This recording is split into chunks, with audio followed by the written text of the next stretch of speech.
ಭಗವದ್ಗೀತಾ ಯಥಾರೂಪ ಅಧ್ಯಾಯ 14 ಭೌತಿಕ ಪ್ರಕೃತಿಯ ತ್ರಿಗುಣಗಳು the three modes of material nature. ಶ್ಲೋಕ 1. ಶ್ರೀ ಭಗವಾನು ಉವಾಚ ಪರಂ ಭೂಯಃ ಪ್ರವಕ್ಷ್ಯಾಮಿ ಜ್ಞಾನಾನಾಂ ಜ್ಞಾನಮುತ್ತಮಂ ಯಜ್ಞಾತ್ವಾ ಮುನಯಃ ಸರ್ವೇ ಪರಾಂ ಸಿದ್ಧಿಂ ಇತೋ ಗತಾಃ. ಪದಗಳ ಅರ್ಥ: ಶ್ರೀ ಭಗವಾನು ಉವಾಚ, ದೇವೋತ್ತಮ ಪರಮಪುರುಷನು ಹೇಳಿದನು, ಪರಂ ದಿವ್ಯವನ್ನು ಕುರಿತು, ಭೂಯಃ ಮತ್ತೆ, ಪ್ರವಕ್ಷ್ಯಾಮಿ ಹೇಳುತ್ತೇನೆ, ಜ್ಞಾನಾನಾಂ ಎಲ್ಲ ಜ್ಞಾನಗಳ, ಜ್ಞಾನಂ ಜ್ಞಾನವನ್ನು, ಉತ್ತಮಂ ಪರಮವಾದ, ಯತ್ ಯಾವುದನ್ನು, ಜ್ಞಾತ್ವಾ ತಿಳಿದು, ಮುನಯಃ ಮುನಿಗಳು, ಸರ್ವೇ ಎಲ್ಲ, ಪರಾಂ ದಿವ್ಯವಾದ, ಸಿದ್ಧಿಂ ಸಿದ್ಧಿಯನ್ನು, ಇತಃ ಈ ಪ್ರಪಂಚದಿಂದ, ಗತಾಃ ಪಡೆದರು. ಅನುವಾದ: ದೇವೋತ್ತಮ ಪರಮಪುರುಷನು ಹೀಗೆ ಹೇಳಿದನು, ಎಲ್ಲ ಜ್ಞಾನಗಳಲ್ಲಿ ಅತ್ಯುತ್ತಮವಾದ ಈ ಜ್ಞಾನವನ್ನು ನಾನು ಮತ್ತೆ ನಿನಗೆ ಹೇಳುತ್ತೇನೆ. ಈ ಜ್ಞಾನವನ್ನು ತಿಳಿದುಕೊಂಡು ಮುನಿಗಳು ಪರಮ ಸಿದ್ಧಿಯನ್ನು ಪಡೆದರು. ಇಲ್ಲಿ ಕೃಷ್ಣ ಅರ್ಜುನನಿಗೆ ಹೇಳ್ತಾ ಇದ್ದಾರೆ, ಎಲ್ಲ ಜ್ಞಾನಗಳಲ್ಲಿ ಅತ್ಯುತ್ತಮವಾದ ಈ ಜ್ಞಾನವನ್ನು ನಾನು ಮತ್ತೆ ನಿನಗೆ ಹೇಳುತ್ತೇನೆ. ಈ ಜ್ಞಾನವನ್ನು ತಿಳಿದುಕೊಂಡು ಮುನಿಗಳು ಪರಮ ಸಿದ್ಧಿಯನ್ನು ಪಡೆದರು. ಭಾವಾರ್ಥ: 7ನೆಯ ಅಧ್ಯಾಯದಿಂದ 12ನೆಯ ಅಧ್ಯಾಯದ ಕೊನೆಯವರೆಗೆ ಶ್ರೀಕೃಷ್ಣನು ಪರಮ ಸತ್ಯನನ್ನು, ದೇವೋತ್ತಮ ಪರಮ ಪುರುಷನನ್ನು ವಿವರವಾಗಿ ತಿಳಿಸುತ್ತಾನೆ. ಈಗ ಪ್ರಭುವೇ ಅರ್ಜುನನಿಗೆ ಇನ್ನಷ್ಟು ತಿಳಿಸಿಕೊಡುತ್ತಾನೆ. ತಾತ್ವಿಕ ಚಿಂತನೆಯಿಂದ ಈ ಅಧ್ಯಾಯವನ್ನು ಅರ್ಥ ಮಾಡಿಕೊಂಡವನು ಭಕ್ತಿ ಸೇವೆಯ ಅರಿವನ್ನು ಪಡೆಯುತ್ತಾನೆ.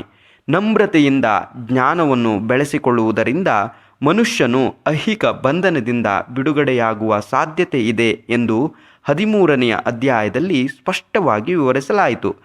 ಪ್ರಕೃತಿ ಗುಣಗಳ ಸಹವಾಸದಿಂದ ಜೀವಿಯು ಈ ಐಹಿಕ ಜಗತ್ತಿನ ಬಂಧನದಲ್ಲಿದ್ದಾನೆ ಎಂದು ವಿವರಿಸಲಾಯಿತು. ಈ ಪ್ರಕೃತಿ ಗುಣಗಳು ಯಾವುವು, ಅವು ಹೇಗೆ ಕೆಲಸ ಮಾಡುತ್ತವೆ, ಅವು ಹೇಗೆ ಬಂಧಿಸುತ್ತವೆ ಮತ್ತು ಬಿಡುಗಡೆಯನ್ನು ಕೊಡುತ್ತವೆ ಎಂದು ಈ ಅಧ್ಯಾಯದಲ್ಲಿ ಪರಮ ಪುರುಷನು ವಿವರಿಸುತ್ತಾನೆ. ಈ ಅಧ್ಯಾಯದಲ್ಲಿ ವಿವರಿಸುವ ಜ್ಞಾನವು ಈವರೆಗೆ ಇತರ ಅಧ್ಯಾಯಗಳಲ್ಲಿ ಕೊಟ್ಟ ಜ್ಞಾನಕ್ಕಿಂತ ಶ್ರೇಷ್ಠವಾದದ್ದು ಎಂದು ಪರಮಪ್ರಭುವು ಘೋಷಿಸುತ್ತಾನೆ.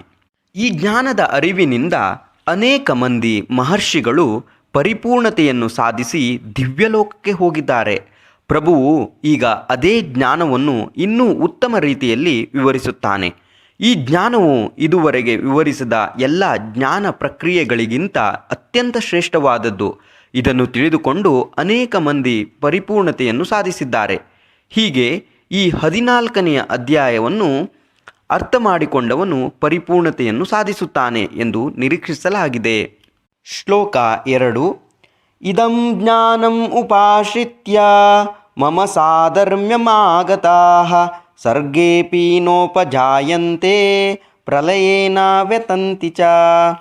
ಪದಗಳ ಅರ್ಥ: ಇದಂ ಈ ಜ್ಞಾನಂ ಜ್ಞಾನವನ್ನು, ಉಪಾಶ್ರಿತ್ಯ ಆಶ್ರಯಿಸಿ, ಮಮ ನನ್ನ, ಸಾಧರ್ಮ್ಯಂ ಸಮಾನ ಸ್ವಭಾವವನ್ನು, ಆಗತಾಃ ಹೊಂದಿದವರು, ಸರ್ಗೇಪಿ ಸೃಷ್ಟಿಯಲ್ಲಿಯೂ ಕೂಡ, ನ ಉಪಜಾಯಂತೆ ಹುಟ್ಟುವುದಿಲ್ಲ, ಪ್ರಲಯೇ ಪ್ರಳಯದಲ್ಲಿ, ನ ವ್ಯತಂತಿ ಕ್ಷೋಭೆಗೊಳ್ಳುವುದಿಲ್ಲ, ಚ ಕೂಡ.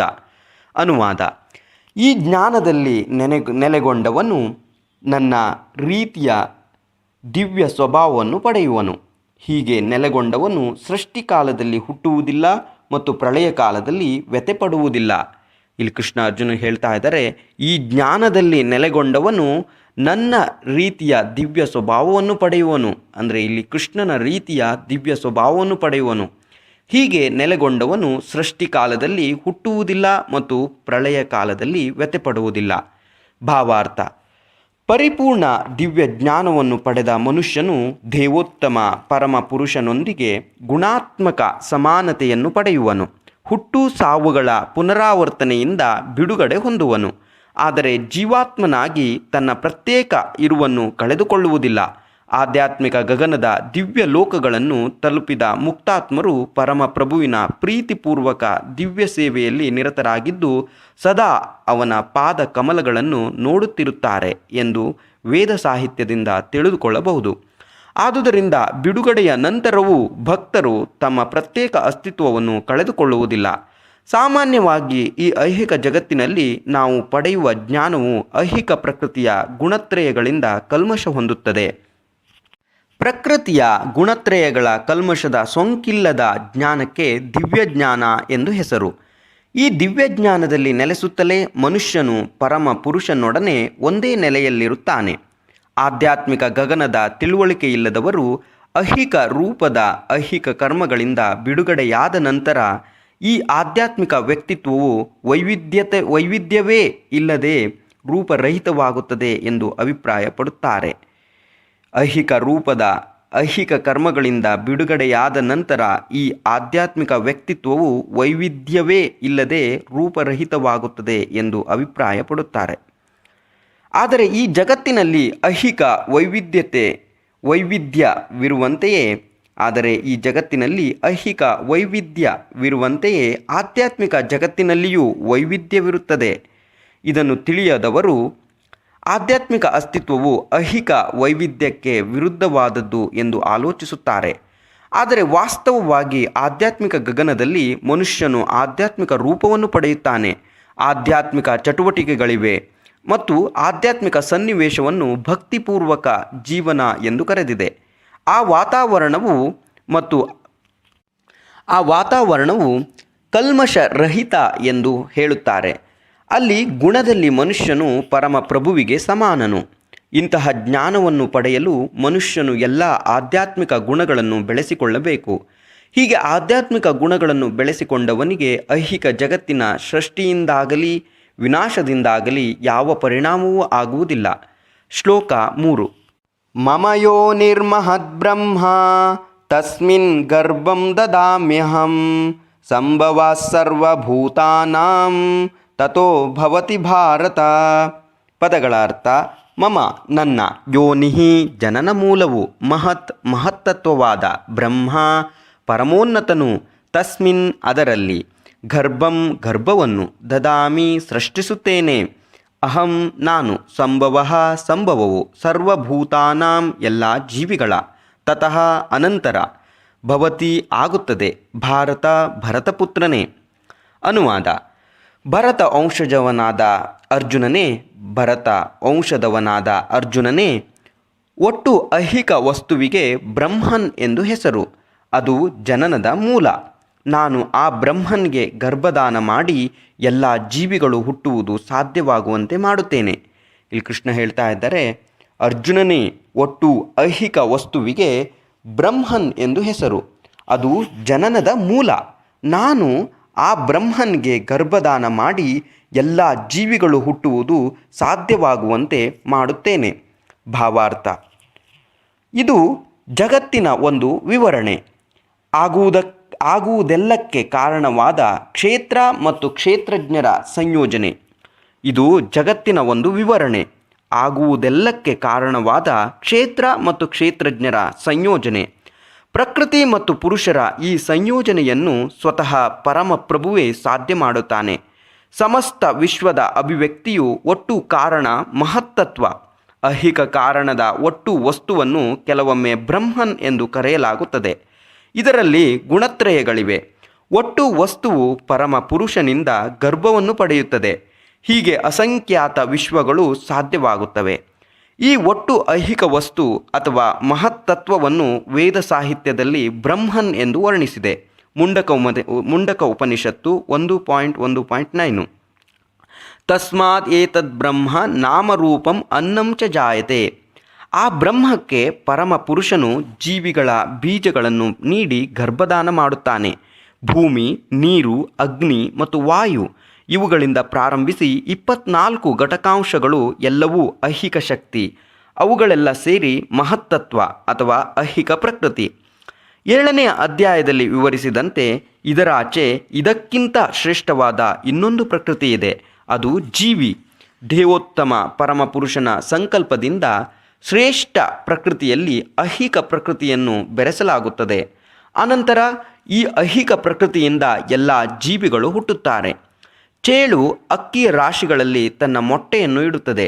ಚೇಳು ಅಕ್ಕಿಯಿಂದ ಹುಟ್ಟುತ್ತದೆ ಎಂದು ಕೆಲವೊಮ್ಮೆ ಹೇಳುವುದುಂಟು. ಆದರೆ ಅಕ್ಕಿಯು ಚೇಳಿನ ಕಾರಣವಲ್ಲ. ವಾಸ್ತವವಾಗಿ ಮೊಟ್ಟೆಗಳನ್ನು ಇಟ್ಟಿದ್ದು ತಾಯಿ. ಹಾಗೆಯೇ ಜೀವಿಗಳ ಹುಟ್ಟಿಗೆ ಐಹಿಕ ಪ್ರಕೃತಿಯು ಕಾರಣವಲ್ಲ. ದೇವೋತ್ತಮ ಪರಮಪುರುಷನು ಬೀಜವನ್ನು ನೀಡುತ್ತಾನೆ. ಅವು ಐಹಿಕ ಪ್ರಕೃತಿಯ ಉತ್ಪನ್ನಗಳಾಗಿ ಹೊರಕ್ಕೆ ಬರುವಂತೆ ಮಾಡುತ್ತವೆ ಅಷ್ಟೇ. ಹೀಗೆ ಪ್ರತಿಯೊಬ್ಬ ಜೀವಿಯೂ ತನ್ನ ಹಿಂದಿನ ಕರ್ಮಗಳಿಗೆ ಅನುಗುಣವಾಗಿ ಬೇರೆ ಬೇರೆ ದೇಹವನ್ನು ಪಡೆಯುತ್ತಾನೆ. ಇದನ್ನು ಐಹಿಕ ಪ್ರಕೃತಿಯು ಸೃಷ್ಟಿಸುತ್ತದೆ. ಇದರಿಂದ ಜೀವಿಯು ತನ್ನ ಹಿಂದಿನ ಕರ್ಮಗಳಿಗೆ ಅನುಗುಣವಾಗಿ ಸುಖವನ್ನೋ ದುಃಖವನ್ನು ಅನುಭವಿಸುವುದು ಸಾಧ್ಯವಾಗುತ್ತದೆ. ಈ ಐಹಿಕ ಜಗತ್ತಿನಲ್ಲಿ ಜೀವಿಗಳ ಎಲ್ಲ ಅಭಿವ್ಯಕ್ತಿಗಳಿಗೆ ಪ್ರಭುವೇ ಕಾರಣನು. ಶ್ಲೋಕ 4. ಸರ್ವಯೋನಿಷು ಕೌಂತೆಯ ಮೂರ್ತಯ ಸಂಭವಂತಿಯಾಃ ತಾಸಾಂ ಬ್ರಹ್ಮ ಮಹದ್ಯೋನಿರ್ ಅಹಂ ಬೀಜಪ್ರದಃ ಪಿತಾ. ಪದಗಳ ಅರ್ಥ: ಸರ್ವಯೋನೀಷು ಎಲ್ಲ ಜೀವರಾಶಿಗಳಲ್ಲಿ, ಎಲ್ಲ ಜೀವಜಾತಿಗಳಲ್ಲಿ, ಕೌಂತೆಯ ಕುಂತಿಪುತ್ರನೇ, ಮೂರ್ತಯ ಆಕರಗಳು, ಸಂಭವಂತಿ ಪ್ರಕಟವಾಗುತ್ತವೋ, ಯಾವ, ತಾಸಾಂ ಅವೆಲ್ಲದರ, ಬ್ರಹ್ಮ ಪರಮೋನ್ನತನು, ಮಹತ್ ಯೋನಿ ಭೌತಿಕ ತತ್ವದಲ್ಲಿ ಜನನ ಮೂಲವು, ಅಹಂ ನಾನು, ಬೀಜಪ್ರದಃ ಬೀಜ ನೀಡುವ, ಪಿತಾ ತಂದೆಯು. ಅನುವಾದ: ಕುಂತಿಯ ಮಗನಾದ ಅರ್ಜುನನೇ, ಜೀವಂತ ಪ್ರಾಣಿಗಳ ಎಲ್ಲ ವರ್ಗಗಳು ಇರುವುದು ಸಾಧ್ಯವಾಗುವುದು ಐಹಿಕ ಪ್ರಕೃತಿಯಲ್ಲಿ ಹುಟ್ಟುವುದರಿಂದ. ನಾನೇ ಬೀಜವನ್ನು ನೀಡುವ ತಂದೆ, ಇದನ್ನು ತಿಳಿಯಬೇಕು. ಇಲ್ಲಿ ಕೃಷ್ಣ ಅರ್ಜುನನಿಗೆ ಹೇಳ್ತಾ ಇದ್ದಾರೆ, ಕುಂತಿಯ ಮಗನಾದ ಅರ್ಜುನನೇ, ಜೀವಂತ ಪ್ರಾಣಿಗಳ ಎಲ್ಲ ವರ್ಗಗಳು ಇರುವುದು ಸಾಧ್ಯವಾಗುವುದು ಐಹಿಕ ಪ್ರಕೃತಿಯಲ್ಲಿ ಹುಟ್ಟುವುದರಿಂದ. ಜೀವಂತ ಪ್ರಾಣಿಗಳ ಎಲ್ಲ ವರ್ಗಗಳು ಇರುವುದು ಸಾಧ್ಯವಾಗುವುದು ಐಹಿಕ ಪ್ರಕೃತಿಯಲ್ಲಿ ಹುಟ್ಟುವುದರಿಂದ. ನಾನೇ ಅಂದರೆ ಕೃಷ್ಣನೇ ಬೀಜವನ್ನು ನೀಡುವ ತಂದೆ, ಇದನ್ನು ತಿಳಿಯಬೇಕು. ಭಾವಾರ್ಥ: ದೇವೋತ್ತಮ ಪರಮ ಪುರುಷನಾದ ಕೃಷ್ಣನು ಎಲ್ಲ ಜೀವಿಗಳ ಮೂಲ ಪಿತ ಎನ್ನುವುದನ್ನು ಇಲ್ಲಿ ಸ್ಪಷ್ಟವಾಗಿ ವಿವರಿಸಿದೆ. ಜೀವಿಗಳು ಐಹಿಕ ಪ್ರಕೃತಿ ಮತ್ತು ಆಧ್ಯಾತ್ಮಿಕ ಪ್ರಕೃತಿಗಳ ಸಂಯೋಜನೆಗಳು. ಇಂತಹ ಜೀವಿಗಳು ಈ ಲೋಕದಲ್ಲಿ ಮಾತ್ರವಲ್ಲ, ಎಲ್ಲ ಲೋಕಗಳಲ್ಲಿಯೂ ಕಾಣಬರುತ್ತವೆ. ಬ್ರಹ್ಮನು ನೆಲೆಸಿರುವ ಅತ್ಯುನ್ನತ ಲೋಕದಲ್ಲಿಯೂ ಇವರನ್ನು ಕಾಣಬಹುದು. ಜೀವಿಗಳು ಎಲ್ಲೆಲ್ಲಿಯೂ ಇದ್ದಾರೆ. ಭೂಮಿಯಲ್ಲಿ ಜೀವಿಗಳಿದ್ದಾರೆ, ನೀರು ಮತ್ತು ಅಗ್ನಿಗಳಲ್ಲಿ ಸಹ ಜೀವಿಗಳಿದ್ದಾರೆ. ಎಲ್ಲ ಅಭಿವ್ಯಕ್ತಿಗಳಿಗೆ ಕಾರಣವೆಂದರೆ ತಾಯಿಯಾದ ಐಹಿಕ ಪ್ರಕೃತಿ ಮತ್ತು ಕೃಷ್ಣನ ಗರ್ಭಾಧಾನ ಪ್ರಕ್ರಿಯೆ. ಇದರ ಭಾವಾರ್ಥ ಇದು: ಐಹಿಕ ಜಗತ್ತು ಬೀಜಗಳಿಂದ ಗರ್ಭಧರಿಸುತ್ತದೆ. ಸೃಷ್ಟಿಯ ಸಮಯದಲ್ಲಿ ತಮ್ಮ ಹಿಂದಿನ ಕರ್ಮಗಳಿಗೆ ಅನುಗುಣವಾಗಿ ಜೀವಿಗಳು ವಿವಿಧ ರೂಪಗಳಲ್ಲಿ ಹೊರಕ್ಕೆ ಬರುತ್ತಾರೆ. ಶ್ಲೋಕ 5. ಸತ್ವಂ ರಜಸ್ತಮ ಇತಿ ಗುಣಾಃ ಪ್ರಕೃತಿ ಸಂಭವಾಃ ನಿಬಧ್ನಂತಿ ಮಹಾಬಾಹೋ ದೇಹೇ ದೇಹಿನಮವ್ಯಯಂ. ಪದಗಳ ಅರ್ಥ: ಸತ್ವಂ ಸತ್ವಗುಣವು, ರಜಃ ರಜೋಗುಣವು, ತಮಃ ತಮೋಗುಣವು, ಇತಿ ಎಂಬ ಗುಣಾಃ ಗುಣಗಳು, ಪ್ರಕೃತಿ ಭೌತಿಕ ಪ್ರಕೃತಿಯ, ಸಂಭವಾಃ ಉತ್ಪನ್ನಗಳು, ನಿಬಧ್ನಂತಿ ಬದ್ಧಗೊಳಿಸುತ್ತವೆ, ಮಹಾಬಾಹೋ ಮಹಾಬಾಹುವೆ, ದೇಹೇ ಶರೀರದಲ್ಲಿ, ದೇಹಿನಂ ಜೀವಿಯನ್ನು, ಅವ್ಯಯಂ ನಿತ್ಯನಾದವನನ್ನು. ಅನುವಾದ: ಐಹಿಕ ಪ್ರಕೃತಿಯಲ್ಲಿ 3 ಗುಣಗಳಿವೆ: ಸತ್ವ, ರಜಸ್ಸು ಮತ್ತು ತಮಸ್ಸು. ಮಹಾಬಾಹುವಾದ ಅರ್ಜುನನೇ, ನಿತ್ಯನಾದ ಜೀವಿಯು ಪ್ರಕೃತಿಯೊಡನೆ ಸಂಪರ್ಕ ಪಡೆದಾಗ ಅವನು ಈ ಗುಣಗಳ ಬಂಧನಕ್ಕೆ ಸಿಕ್ಕಿಕೊಳ್ಳುತ್ತಾನೆ. ಇಲ್ಲಿ ಅರ್ಜುನಗೆ ಕೃಷ್ಣ ಹೇಳ್ತಾ ಇದ್ದಾರೆ, ಐಹಿಕ ಪ್ರಕೃತಿಯಲ್ಲಿ 3 ಗುಣಗಳಿವೆ: ಸತ್ವಗುಣ, ರಜೋಗುಣ, ತಮೋಗುಣ. ಮಹಾಬಾಹುವಾದ ಅರ್ಜುನನೇ, ನಿತ್ಯನಾದ ಜೀವಿಯು ಪ್ರಕೃತಿಯೊಡನೆ ಸಂಪರ್ಕ ಪಡೆದಾಗ ಅವನು ಈ ಗುಣಗಳ ಬಂಧನಕ್ಕೆ ಸಿಕ್ಕಿಕೊಳ್ಳುತ್ತಾನೆ. ಭಾವಾರ್ಥ: ಜೀವಿಯು ಆಧ್ಯಾತ್ಮಿಕನಾದವನು, ಆದುದರಿಂದ ಅವನಿಗೂ ಐಹಿಕ ಪ್ರಕೃತಿಗೂ ಸಂಬಂಧವಿಲ್ಲ. ಜೀವಿಯು ಆಧ್ಯಾತ್ಮಿಕನಾದವನು, ಆದುದರಿಂದ ಅವನಿಗೂ ಐಹಿಕ ಪ್ರಕೃತಿಗೂ ಸಂಬಂಧವಿಲ್ಲ. ಆದರೂ ಆತನು ಐಹಿಕ ಜಗತ್ತಿನಿಂದ ಬದ್ಧನಾದದ್ದರಿಂದ ಅವನು ಐಹಿಕ ಪ್ರಕೃತಿಯ ಗುಣತ್ರಯಗಳ ಪ್ರಬಲ ಪ್ರಭಾವದಲ್ಲಿ ವರ್ತಿಸುತ್ತಾನೆ. ಜೀವಿಯು ಆಧ್ಯಾತ್ಮಿಕನಾದವನು, ಆದುದರಿಂದ ಅವನಿಗೂ ಈ ಐಹಿಕ ಪ್ರಕೃತಿಗೂ ಸಂಬಂಧವಿಲ್ಲ. ಆದರೂ ಆತನು ಐಹಿಕ ಜಗತ್ತಿನಿಂದ ಬದ್ಧನಾದದ್ದರಿಂದ ಅವನು ಐಹಿಕ ಪ್ರಕೃತಿಯ ಗುಣತ್ರಯಗಳ ಪ್ರಬಲ ಪ್ರಭಾವದಲ್ಲಿ ವರ್ತಿಸುತ್ತಾನೆ. ಪ್ರಕೃತಿಯ ಬೇರೆ ಬೇರೆ ಅಂಶಗಳಿಂದ ಜೀವಿಗಳಿಗೆ ಬೇರೆ ಬೇರೆ ಬಗೆಗಳ ದೇಹಗಳು ಲಭ್ಯವಾಗುತ್ತವೆ. ಇದರಿಂದ ಅವರು ಆ ಸ್ವಭಾವಕ್ಕೆ ಅನುಗುಣವಾಗಿ ವರ್ತಿಸಲು ಪ್ರೇರಣೆ ಪಡೆಯುತ್ತಾರೆ. ಸುಖ ದುಃಖಗಳ ವೈವಿಧ್ಯಕ್ಕೆ ಇದು ಕಾರಣ. ಶ್ಲೋಕ 6. ತತ್ರ ಸತ್ವಂ ನಿರ್ಮಲತ್ವಾತ್ ಪ್ರಕಾಶಕಂ ಅನಾಮಯಂ ಸುಖಸಂಘೇನ ಬಧ್ನಾತಿ ಜ್ಞಾನಸಂಘೇನ ಚಾನಘ. ಪದಗಳ ಅರ್ಥ: ತತ್ರ ಅಲ್ಲಿ, ಸತ್ವಂ ಸತ್ವಗುಣವು, ನಿರ್ಮಲತ್ವಾತ್ ಭೌತಿಕ ಜಗತ್ತಿನಲ್ಲಿ ಅತಿ ಶುದ್ಧವಾಗಿದ್ದು, ಪ್ರಕಾಶಕಂ ಪ್ರಕಾಶಮಾನವು, ಅನಾಮಯಂ ಯಾವ ಪಾಪ ಪ್ರಕ್ರಿಯೆಯೂ ಇಲ್ಲದ್ದು, ಸುಖ ಸುಖದ, ಸಂಘೇನ ಸಂಘದಿಂದ, ಬಧ್ನಾತಿ ಬದ್ಧಗೊಳಿಸುತ್ತದೆ, ಜ್ಞಾನ ಜ್ಞಾನದ, ಸಂಘೇನ ಸಂಘದಿಂದ, ಚ ಕೂಡ, ಅನಗ ಪಾಪರಹಿತನೇ. ಅನುವಾದ: ಪಾಪರಹಿತನೇ ಸಾತ್ವಿಕ ಗುಣವು ಇತರ ಗುಣಗಳಿಗಿಂತ ನಿರ್ಮಲವಾದುದು. ಆ ಕಾರಣದಿಂದ ಅದು ಪ್ರಕಾಶಮಾನವಾದುದು. ಇದು ಮನುಷ್ಯನನ್ನು ಎಲ್ಲ ಪಾಪಕರ ಪ್ರತಿಕ್ರಿಯೆಗಳಿಂದ ಬಿಡುಗಡೆ ಮಾಡುತ್ತದೆ. ಈ ಗುಣವನ್ನು ಹೊಂದಿದವರನ್ನು ಸುಖ ಮತ್ತು ಜ್ಞಾನಗಳ ಪ್ರಜ್ಞೆಯು ಬಂಧಿಸುತ್ತದೆ. ಇಲ್ಲಿ ಕೃಷ್ಣ ಅರ್ಜುನನಿಗೆ ಹೇಳ್ತಾ ಇದ್ದಾರೆ, ಪಾಪರಹಿತನೇ ಸಾತ್ವಿಕ ಗುಣವು ಇತರ ಗುಣಗಳಿಗಿಂತ ನಿರ್ಮಲವಾದದ್ದು. ಆ ಕಾರಣದಿಂದ ಅದು ಪ್ರಕಾಶಮಾನವಾದದ್ದು. ಅದು ಮನುಷ್ಯನನ್ನು ಎಲ್ಲ ಪಾಪಕರ ಪ್ರತಿಕ್ರಿಯೆಗಳಿಂದ ಬಿಡುಗಡೆ ಮಾಡುತ್ತದೆ. ಈ ಗುಣವನ್ನು ಹೊಂದಿದವರನ್ನು ಸುಖ ಮತ್ತು ಜ್ಞಾನಗಳ ಪ್ರಜ್ಞೆಯು ಬಂಧಿಸುತ್ತದೆ. ಭಾವಾರ್ಥ: ಐಹಿಕ ಪ್ರಕೃತಿಯಿಂದ ಬದ್ಧರಾದ ಜೀವಿಗಳು ಹಲವು ಬಗೆಗಳವರು. ಒಬ್ಬನು ಸುಖವಾಗಿರುತ್ತಾನೆ, ಮತ್ತೊಬ್ಬನು ಬಹು ಚಟುವಟಿಕೆಯಿಂದಿರುತ್ತಾನೆ, ಇನ್ನೊಬ್ಬನು ನಿಸ್ಸಹಾಯಕನಾಗಿರುತ್ತಾನೆ. ಈ ಎಲ್ಲ ಬಗೆಗಳ ಮಾನಸಿಕ ಅಭಿವ್ಯಕ್ತಿಗಳು ಪ್ರಕೃತಿಯಲ್ಲಿ ಜೀವಿಗಳ ಬದ್ಧ ಸ್ಥಿತಿಗೆ ಕಾರಣ. ಅವು ಹೇಗೆ ಭಿನ್ನವಾಗಿ ಬದ್ಧವಾಗಿರುತ್ತವೆ ಎನ್ನುವುದನ್ನು ಭಗವದ್ಗೀತೆಯ ಈ ವಿಭಾಗದಲ್ಲಿ ವಿವರಿಸಿದೆ. ಸತ್ವಗುಣವನ್ನು ಮೊದಲು ಪರಿಶೀಲಿಸಿದೆ. ಈ ಐಹಿಕ ಜಗತ್ತಿನಲ್ಲಿ ಸತ್ವಗುಣವನ್ನು ಬೆಳೆಸಿಕೊಳ್ಳುವುದರ ಪರಿಣಾಮವೆಂದರೆ ಅಂತಹ ಮನುಷ್ಯನು ಹೀಗಿಲ್ಲದೆ ಬದ್ಧರಾಗಿರುವವರಿಗಿಂತ ಬುದ್ಧಿವಂತನಾಗುತ್ತಾನೆ. ಸತ್ವಗುಣವಿರುವವನ ಮೇಲೆ ಐಹಿಕ ದುಃಖಗಳು ಅಷ್ಟು ಪರಿಣಾಮವನ್ನು ಮಾಡುವುದಿಲ್ಲ. ಸತ್ವಗುಣವನ್ನು ಮೊದಲು ಪರಿಶೀಲಿಸಿದೆ. ಈ ಐಹಿಕ ಜಗತ್ತಿನಲ್ಲಿ ಸತ್ವಗುಣವನ್ನು ಬೆಳೆಸಿಕೊಳ್ಳುವುದರ ಪರಿಣಾಮವೆಂದರೆ ಅಂತಹ ಮನುಷ್ಯನು ಹೀಗಿಲ್ಲದೆ ಬದ್ಧರಾಗಿರುವವರಿಗಿಂತ ಬುದ್ಧಿವಂತನಾಗುತ್ತಾನೆ. ಸತ್ವಗುಣವಿರುವವನ ಮೇಲೆ ಐಹಿಕ ದುಃಖಗಳು ಅಷ್ಟು ಪರಿಣಾಮವನ್ನು ಮಾಡುವುದಿಲ್ಲ ಮತ್ತು ಅವನಿಗೆ ಐಹಿಕ ಜ್ಞಾನದಲ್ಲಿ ಮುಂದುವರಿಯುತ್ತಿರುವ ಭಾವನೆ ಇರುತ್ತದೆ. ಇವರ ಪ್ರತಿನಿಧಿ ಬ್ರಾಹ್ಮಣ. ಅವನು ಸತ್ವಗುಣದಲ್ಲಿ ನೆಲೆಸಿದ್ದಾನೆ ಎಂದು ಭಾವಿಸಲಾಗುತ್ತದೆ. ಸತ್ವಗುಣದಿಂದ ಮನುಷ್ಯನು ಪಾಪ ಕರ್ಮಗಳಿಂದ ಸ್ವಲ್ಪ ಹೆಚ್ಚು ಕಡಿಮೆ ಮುಕ್ತನೇ ಆಗುತ್ತಾನೆ ಎನ್ನುವುದನ್ನು ಅರ್ಥ ಮಾಡಿಕೊಳ್ಳುವುದೇ ಈ ಸುಖದ ಭಾವನೆಗೆ ಕಾರಣ. ವಾಸ್ತವವಾಗಿ ಸತ್ವಗುಣ ಎಂದರೆ ಹೆಚ್ಚಿನ ಜ್ಞಾನ ಮತ್ತು ಹೆಚ್ಚಿನ ಸುಖದ ಭಾವನೆ ಎಂದರ್ಥ ಎಂದು ವೇದ ಸಾಹಿತ್ಯದಲ್ಲಿ ಹೇಳಿದೆ. ಇಲ್ಲಿ ಒಂದು ಕಷ್ಟವಿದೆ. ಜೀವಿಯು ಸತ್ವಗುಣದಲ್ಲಿದ್ದಾಗ ತಾನು ಜ್ಞಾನದಲ್ಲಿ ಮುಂದುವರೆದಿದ್ದೇನೆ ಮತ್ತು ಇತರರಿಗಿಂತ ಶ್ರೇಷ್ಠ ಎನಿಸುವಂತೆ ಬದ್ಧ ಸ್ಥಿತಿಗೆ ಬರುತ್ತಾನೆ. ಇಲ್ಲಿ ಒಂದು ಕಷ್ಟವಿದೆ. ಜೀವಿಯು ಸತ್ವಗುಣದಲ್ಲಿದ್ದಾಗ ತಾನು ಜ್ಞಾನದಲ್ಲಿ ಮುಂದುವರೆದಿದ್ದೇನೆ ಮತ್ತು ಇತರರಿಗಿಂತ ಶ್ರೇಷ್ಠ ಎನಿಸುವಂತೆ ಬದ್ಧ ಸ್ಥಿತಿಗೆ ಬರುತ್ತಾನೆ. ಹೀಗೆ ಅವನು ಬದ್ಧನಾಗುತ್ತಾನೆ. ಇದಕ್ಕೆ ಅತ್ಯುತ್ತಮ ಉದಾಹರಣೆಗಳೆಂದರೆ ವಿಜ್ಞಾನಿ ಮತ್ತು ತತ್ವಶಾಸ್ತ್ರಜ್ಞ ಇಬ್ಬರಿಗೂ ತಮ್ಮ ಜ್ಞಾನದ ವಿಷಯದಲ್ಲಿ ತುಂಬ ಹೆಮ್ಮೆ.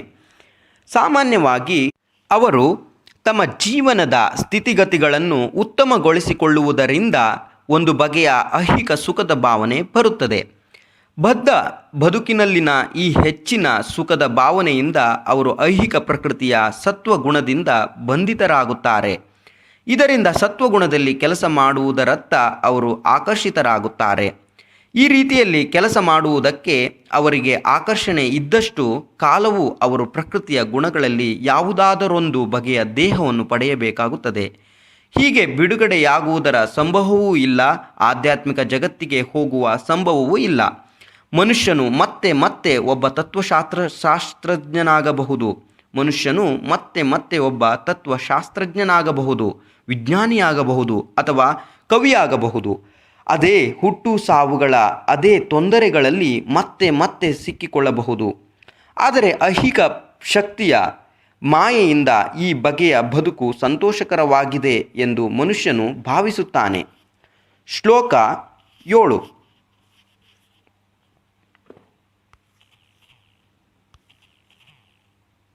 ರಜೋರಾಗಾತ್ಮಕಂ ವಿದ್ಧಿ ತೃಷ್ಣಾ ಸಂಗಸಮುದ್ಭವಂ ತನ್ನಿಬಧ್ನಾತಿ ಕೌಂತೆಯ ಕರ್ಮ ಸಂಗೇನ ದೇಹಿನಂ. ಪದಗಳ ಅರ್ಥ: ರಜಃ ರಜೋಗುಣವು, ರಾಗ ಆತ್ಮಕಂ ಭಯಕೆ ಅಥವಾ ಕಾಮದಿಂದ ಕೂಡಿದ್ದು ಎಂದು, ವಿದ್ಧಿ ತಿಳಿದುಕೋ, ತೃಷ್ಣಾ ಕಾತರತೆಯ, ಸಂಗ ಸಂಗದಿಂದ, ಸಮುದ್ಭವಂ ಉತ್ಪನ್ನವಾದದ್ದು, ತತ್ ಅದು, ನಿಬಧ್ನಾತಿ ಬಂಧಿಸುತ್ತದೆ, ಕೌಂತೆಯ ಕುಂತಿಪುತ್ರನೇ, ಕರ್ಮಸಂಘೇನ ಕಾಮ್ಯ ಕರ್ಮಸಂಗದಿಂದ, ದೇಹಿನಂ ದೇಹಿಯನ್ನು. ಅನುವಾದ: ಕುಂತಿಯ ಮಗನಾದ ಅರ್ಜುನನೇ, ರಜೋಗುಣವು ಮಿತಿಯಿಲ್ಲದ ಆಸೆಗಳು ಮತ್ತು ಬಯಕೆಗಳಿಂದ ಹುಟ್ಟುತ್ತದೆ. ಇದರಿಂದಾಗಿ ದೇಹಧಾರಿಯಾದ ಜೀವಿಯು ಐಹಿಕ ಕಾಮ್ಯ ಕರ್ಮಗಳಲ್ಲಿ ಸಿಕ್ಕಿಕೊಳ್ಳುತ್ತಾನೆ. ಕೃಷ್ಣ ಅರ್ಜುನ ಹೇಳ್ತಾ ಇದ್ದಾರೆ, ಕುಂತಿಯ ಮಗನಾದ ಅರ್ಜುನನೇ, ರಜೋಗುಣವು ಮಿತಿಯಿಲ್ಲದ ಆಸೆಗಳು ಮತ್ತು ಬಯಕೆಗಳಿಂದ ಹುಟ್ಟುತ್ತದೆ. ಇದರಿಂದಾಗಿ ದೇಹಧಾರಿಯಾದ ಜೀವಿಯು ಐಹಿಕ ಕಾಮ್ಯ ಕರ್ಮಗಳಲ್ಲಿ ಸಿಕ್ಕಿಕೊಳ್ಳುತ್ತಾನೆ. ಭಾವಾರ್ಥ: ಸ್ತ್ರೀ ಪುರುಷರ ಪರಸ್ಪರ ಆಕರ್ಷಣೆಯು ರಜೋಗುಣದ ಲಕ್ಷಣ. ಹೆಂಗಸು ಗಂಡಸನ್ನು ಆಕರ್ಷಿಸುತ್ತಾಳೆ ಮತ್ತು ಗಂಡಸು ಹೆಂಗಸನ್ನು ಆಕರ್ಷಿಸುತ್ತಾನೆ. ಇದಕ್ಕೆ ರಜೋಗುಣವೆಂದು ಹೆಸರು. ರಜೋಗುಣವು ಹೆಚ್ಚಾದಾಗ ಮನುಷ್ಯನಿಗೆ ಐಹಿಕ ಭೋಗದ ಹಂಬಲವಾಗುತ್ತದೆ. ಅವನು ಇಂದ್ರಿಯ ತೃಪ್ತಿಯನ್ನು ಬಯಸುತ್ತಾನೆ. ಇಂದ್ರಿಯ ತೃಪ್ತಿಗಾಗಿ ರಜೋಗುಣದ ಮನುಷ್ಯನು ಸಮಾಜದಲ್ಲಿ ಅಥವಾ ದೇಶದಲ್ಲಿ ಗೌರವವನ್ನು ಬಯಸುತ್ತಾನೆ. ಅವನಿಗೆ ಒಳ್ಳೆಯ ಮಕ್ಕಳು, ಹೆಂಡತಿ ಮತ್ತು ಮನೆಗಳಿಂದ ಕೂಡಿದ ಸುಖವಾದ ಸಂಸಾರವೂ ಬೇಕು. ಇವು ರಜೋಗುಣದಿಂದ ಹುಟ್ಟಿದವು. ಮನುಷ್ಯನಿಗೆ ಈ ಹಂಬಲಗಳು ಇದ್ದಷ್ಟು ದಿನವೂ ಅವನು ಬಹಳ ಕಷ್ಟಪಟ್ಟು ಕೆಲಸ ಮಾಡಬೇಕಾಗುತ್ತದೆ. ಆದುದರಿಂದ ಆತನಿಗೆ ತನ್ನ ಕಾಮ್ಯ ಕರ್ಮಗಳ ಫಲದ ಸಂಗವಾಗುತ್ತದೆ. ಇದರಿಂದ ಅವನು ಅಂತಹ ಚಟುವಟಿಕೆಗಳ ಬಂದಿಯಾಗುತ್ತಾನೆ. ತನ್ನ ಹೆಂಡತಿ, ಮಕ್ಕಳು ಮತ್ತು ಸಮಾಜವನ್ನು ಸುಪ್ರೀತಗೊಳಿಸಲು ಮತ್ತು ತನ್ನ ಪ್ರತಿಷ್ಠೆಯನ್ನು ಉಳಿಸಿಕೊಳ್ಳಲು ಮನುಷ್ಯನು ಕೆಲಸ ಮಾಡಬೇಕಾಗುತ್ತದೆ. ಆದುದರಿಂದ ಸಮಸ್ತ ಐಹಿಕ ಜಗತ್ತು ಸ್ವಲ್ಪ ಹೆಚ್ಚು ಕಡಿಮೆ ರಜೋಗುಣದಲ್ಲಿದೆ. ರಜೋಗುಣದ ಮಟ್ಟದಲ್ಲಿ ಆಧುನಿಕ ನಾಗರಿಕತೆಯೂ ಮುಂದುವರೆದಿದೆ ಎಂದು ಭಾವಿಸಲಾಗುತ್ತದೆ. ಹಿಂದಿನ ಕಾಲದಲ್ಲಿ ಮುಂದುವರೆದ ಸ್ಥಿತಿಯು ಸತ್ವಗುಣದಲ್ಲಿನದು ಎಂದು ಭಾವಿಸಲಾಗುತ್ತಿತ್ತು. ಹಿಂದಿನ ಕಾಲದಲ್ಲಿ ಮುಂದುವರೆದ ಸ್ಥಿತಿಯು ಸತ್ವಗುಣದಲ್ಲಿನದು ಎಂದು ಭಾವಿಸಲಾಗುತ್ತಿತ್ತು. ಸತ್ವಗುಣದವರಿಗೆ ಬಿಡುಗಡೆ ಇಲ್ಲದಿರುವಾಗ ರಜೋಗುಣದಲ್ಲಿ ಸಿಕ್ಕಿಕೊಂಡಿರುವವರ ವಿಷಯ ಹೇಳುವುದೇನು? ಸತ್ವಗುಣದವರಿಗೆ ಬಿಡುಗಡೆ ಇಲ್ಲದಿರುವಾಗ ರಜೋಗುಣದಲ್ಲಿ ಸಿಕ್ಕಿಕೊಂಡಿರುವವರ ವಿಷಯ ಹೇಳುವುದೇನು? ಶ್ಲೋಕ 8. ತಮಸ್ತ್ವಜ್ಞಾನಜಂ ವಿದ್ಧಿ ಮೋಹನಂ ಸರ್ವದೇಹಿನಾಂ ಪ್ರಮಾದಾಲಸ್ಯತ್ ನಿದ್ರಾಭೀಸ್ ತನ್ನಿಬಧ್ನಾತಿ ಭಾರತ. ಪದಗಳ ಅರ್ಥ: ತಮಃ ತಮೋಗುಣವು, ಥು ಆದರೆ, ಅಜ್ಞಾನಜಂ ಅಜ್ಞಾನದ ಉತ್ಪನ್ನವು ಎಂದು, ವಿದ್ಧಿ ತಿಳಿ, ಮೋಹನಂ ಮೋಹವು, ಸರ್ವದೇಹಿನಾಂ ಎಲ್ಲ ದೇಹಿಗಳ, ಪ್ರಮಾದ ಮತಿಭ್ರಮಣೆ, ಆಲಸ್ಯ ಆಲಸ್ಯ, ನಿದ್ರಾಭಿಹಿ ಮತ್ತು ನಿದ್ರೆಗಳಿಂದ, ತತ್ ಅದು, ಬಧ್ನಾತಿ ಬಂಧಿಸುತ್ತದೆ, ಭಾರತ ಭರತಪುತ್ರನೇ. ಅನುವಾದ: ಭರತ ವಂಶಜನಾದ ಅರ್ಜುನನೇ, ಅಜ್ಞಾನದಿಂದ ಹುಟ್ಟಿದ ತಮೋಗುಣವು ದೇಹಧಾರಿಗಳಾದ ಎಲ್ಲ ಜೀವಿಗಳ ಭ್ರಮೆ. ಈ ಗುಣದ ಪರಿಣಾಮಗಳೆಂದರೆ ಹುಚ್ಚು, ಪ್ರಮಾದ ಮತ್ತು ನಿದ್ರೆ. ಇವು ಬದ್ಧ ಆತ್ಮವನ್ನು ಬಂಧಿಸುತ್ತವೆ.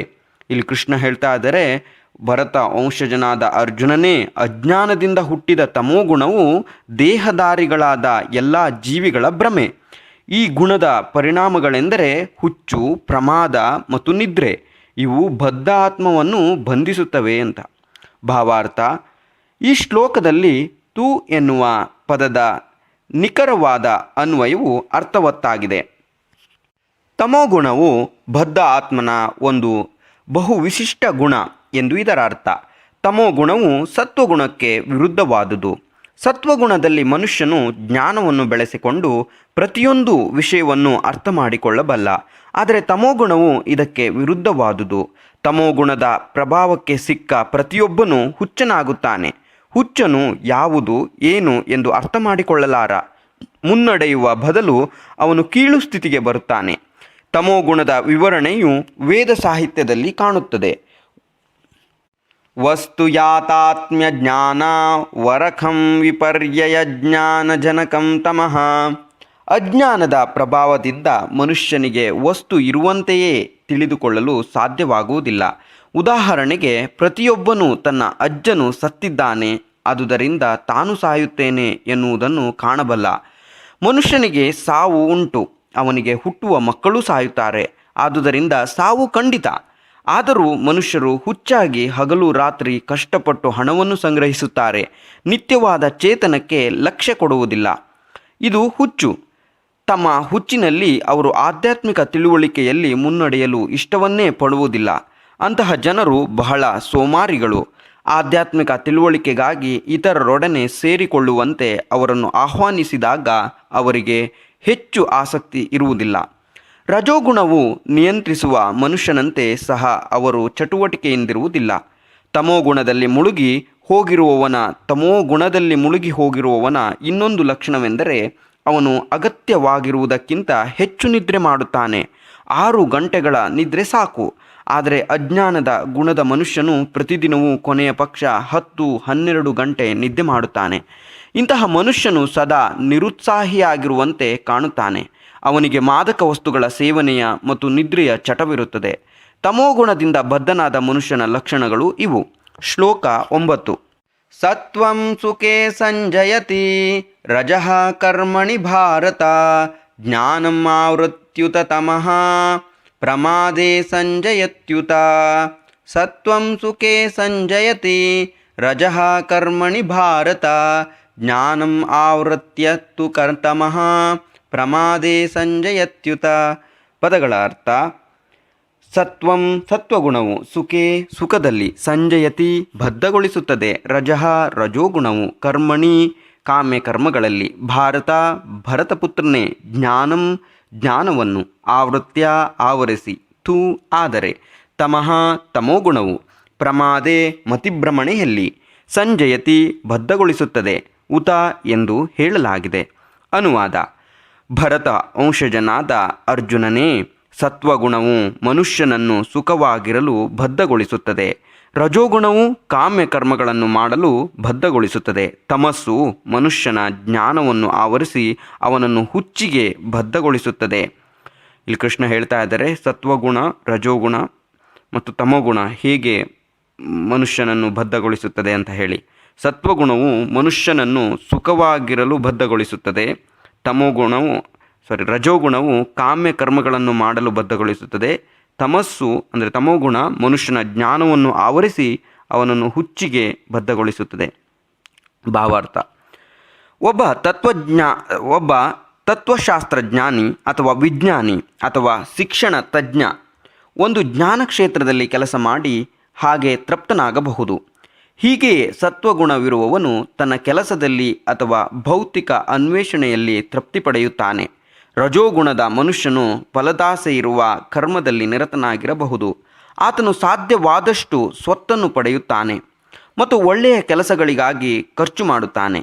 ಒಮ್ಮೊಮ್ಮೆ ಆತನು ಆಸ್ಪತ್ರೆಗಳನ್ನು ಪ್ರಾರಂಭಿಸುವುದು, ಸಂಸ್ಥೆಗಳಿಗೆ ದಾನವನ್ನು ಕೊಡುವುದು, ಇಂತಹ ಕೆಲಸಗಳನ್ನು ಮಾಡಲು ಪ್ರಯತ್ನಿಸುತ್ತಾನೆ. ಇವು ರಜೋಗುಣವಿರುವ ಮನುಷ್ಯನ ಲಕ್ಷಣಗಳು. ತಮೋಗುಣವು ಜ್ಞಾನವನ್ನು ಮುಚ್ಚಿಬಿಡುತ್ತದೆ. ತಮೋಗುಣದ ಮನುಷ್ಯನು ಏನನ್ನೇ ಮಾಡಿದರೂ ಅದರಿಂದ ಅವನಿಗೂ ಒಳ್ಳೆಯದಾಗುವುದಿಲ್ಲ, ಯಾರಿಗೂ ಒಳ್ಳೆಯದಾಗುವುದಿಲ್ಲ. ತಮೋಗುಣದ ಮನುಷ್ಯನು ಏನನ್ನೇ ಮಾಡಿದರೂ ಅದರಿಂದ ಅವನಿಗೂ ಒಳ್ಳೆಯದಾಗುವುದಿಲ್ಲ ಮತ್ತು ಯಾರಿಗೂ ಒಳ್ಳೆಯದಾಗುವುದಿಲ್ಲ. ಶ್ಲೋಕ 10. ರಜಸ್ತಮಶ್ಚ ವಿಭೂಯ ಸತ್ವಂ ಭವತಿ ಭಾರತ ರಜಃ ಸತ್ವಂ ತಮಶ್ಚೈವ ತಮಃ ಸತ್ವಂ ರಜಸ್ತತಾ. ಪದಗಳ ಅರ್ಥ: ರಜಃ ರಜೋಗುಣವನ್ನು, ತಮಃ ತಮೋಗುಣವನ್ನು, ಚ ಕೂಡ, ಅಭಿಭೂಯ ದಾಟಿ, ಸತ್ವಂ ಸತ್ವಗುಣವು, ಭವತಿ ಪ್ರಧಾನವಾಗುತ್ತದೆ, ಭಾರತ ಭರತಪುತ್ರನೇ, ರಜಃ ರಜೋಗುಣವು, ಸತ್ವಂ ಸತ್ವಗುಣವನ್ನು, ತಮಃ ತಮೋಗುಣವನ್ನು, ಚ ಕೂಡ, ಏವ ಅದರಂತೆ, ತಮಃ ತಮೋಗುಣವು ಸತ್ವಂ ಸತ್ವವನ್ನು ಸತ್ವಗುಣವನ್ನು, ರಜಃ ರಜೋಗುಣವನ್ನು, ತಥಾ ಹಾಗೆಯೇ. ಅನುವಾದ: ಭರತ ವಂಶಜನಾದ ಅರ್ಜುನನೇ, ಒಮ್ಮೊಮ್ಮೆ ಸತ್ವಗುಣವು ತಮೋಗುಣವನ್ನು ಸೋಲಿಸಿ ತಾನು ಪ್ರಬಲವಾಗುತ್ತದೆ. ಕೆಲವೊಮ್ಮೆ ರಜೋಗುಣವು ಸತ್ವ ಮತ್ತು ತಮೋಗುಣಗಳನ್ನು ಸೋಲಿಸುತ್ತದೆ. ಇನ್ನೂ ಕೆಲವು ಬಾರಿ ತಮೋಗುಣವು ಸತ್ವ ಮತ್ತು ರಜೋಗುಣಗಳನ್ನು ಸೋಲಿಸುತ್ತದೆ. ಈ ರೀತಿಯಲ್ಲಿ ಮೇಲುಗೈಯಾಗಲು ಸದಾ ಸ್ಪರ್ಧೆ ಇರುತ್ತದೆ. ಇಲ್ಲಿ ಕೃಷ್ಣ ಅರ್ಜುನ ಹೇಳ್ತಾ ಇದ್ದಾರೆ, ಭರತ ವಂಶಜನಾದ ಅರ್ಜುನನೇ, ಒಮ್ಮೊಮ್ಮೆ ಸತ್ವಗುಣವು ರಜೋಗುಣವನ್ನು ತಮೋಗುಣವನ್ನು ಸೋಲಿಸಿ ತಾನು ಪ್ರಬಲವಾಗುತ್ತದೆ.